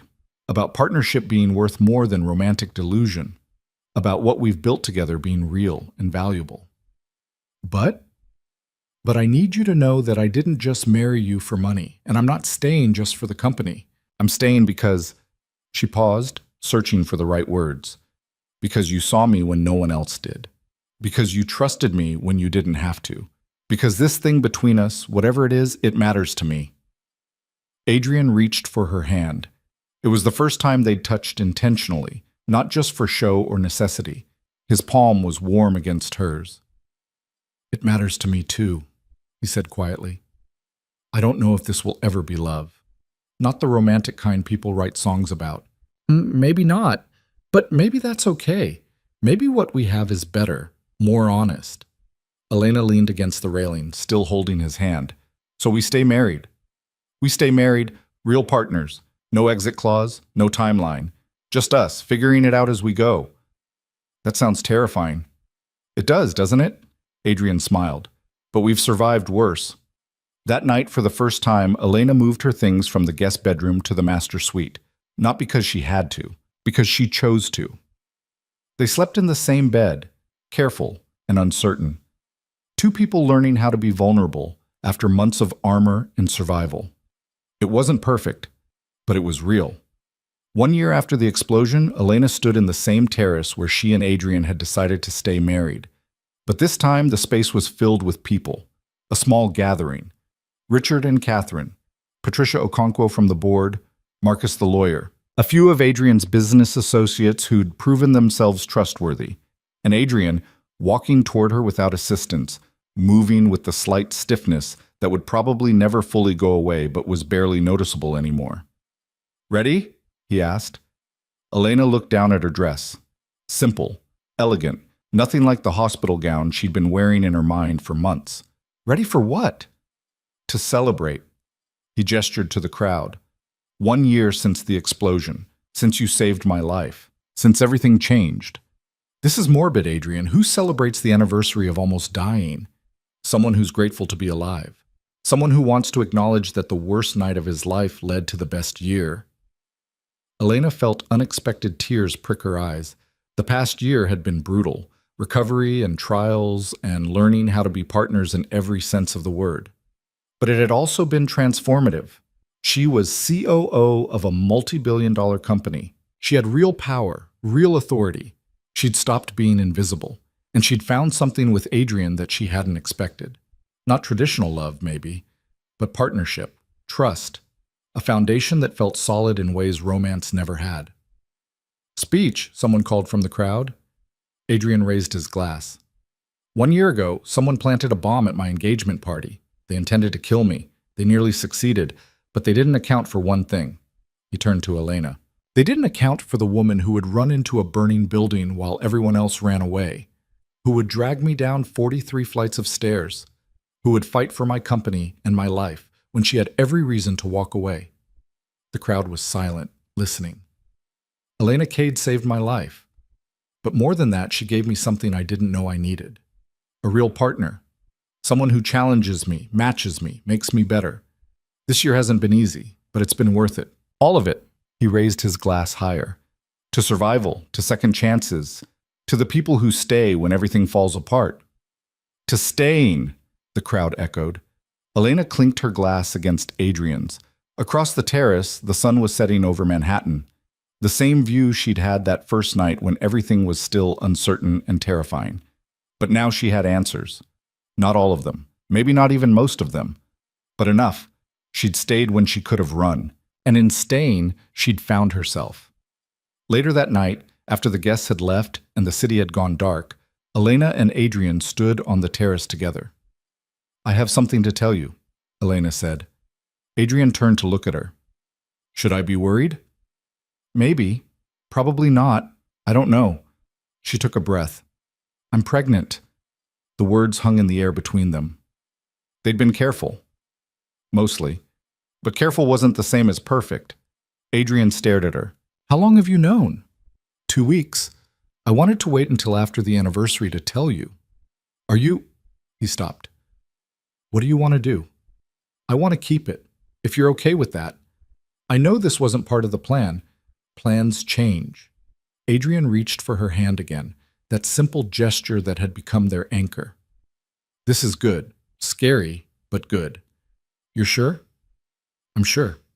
A year ago, I was paralyzed in a hospital bed, wondering if I'd ever walk again. Now I'm standing here with you talking about our future. Yeah, I'm sure. Elena leaned into him, not because she had to, because she wanted to. This is really happening, she said. We're really doing this. We are. It's terrifying. Good thing we're both good at being terrified and doing it anyway. Elena laughed. It felt good. Natural.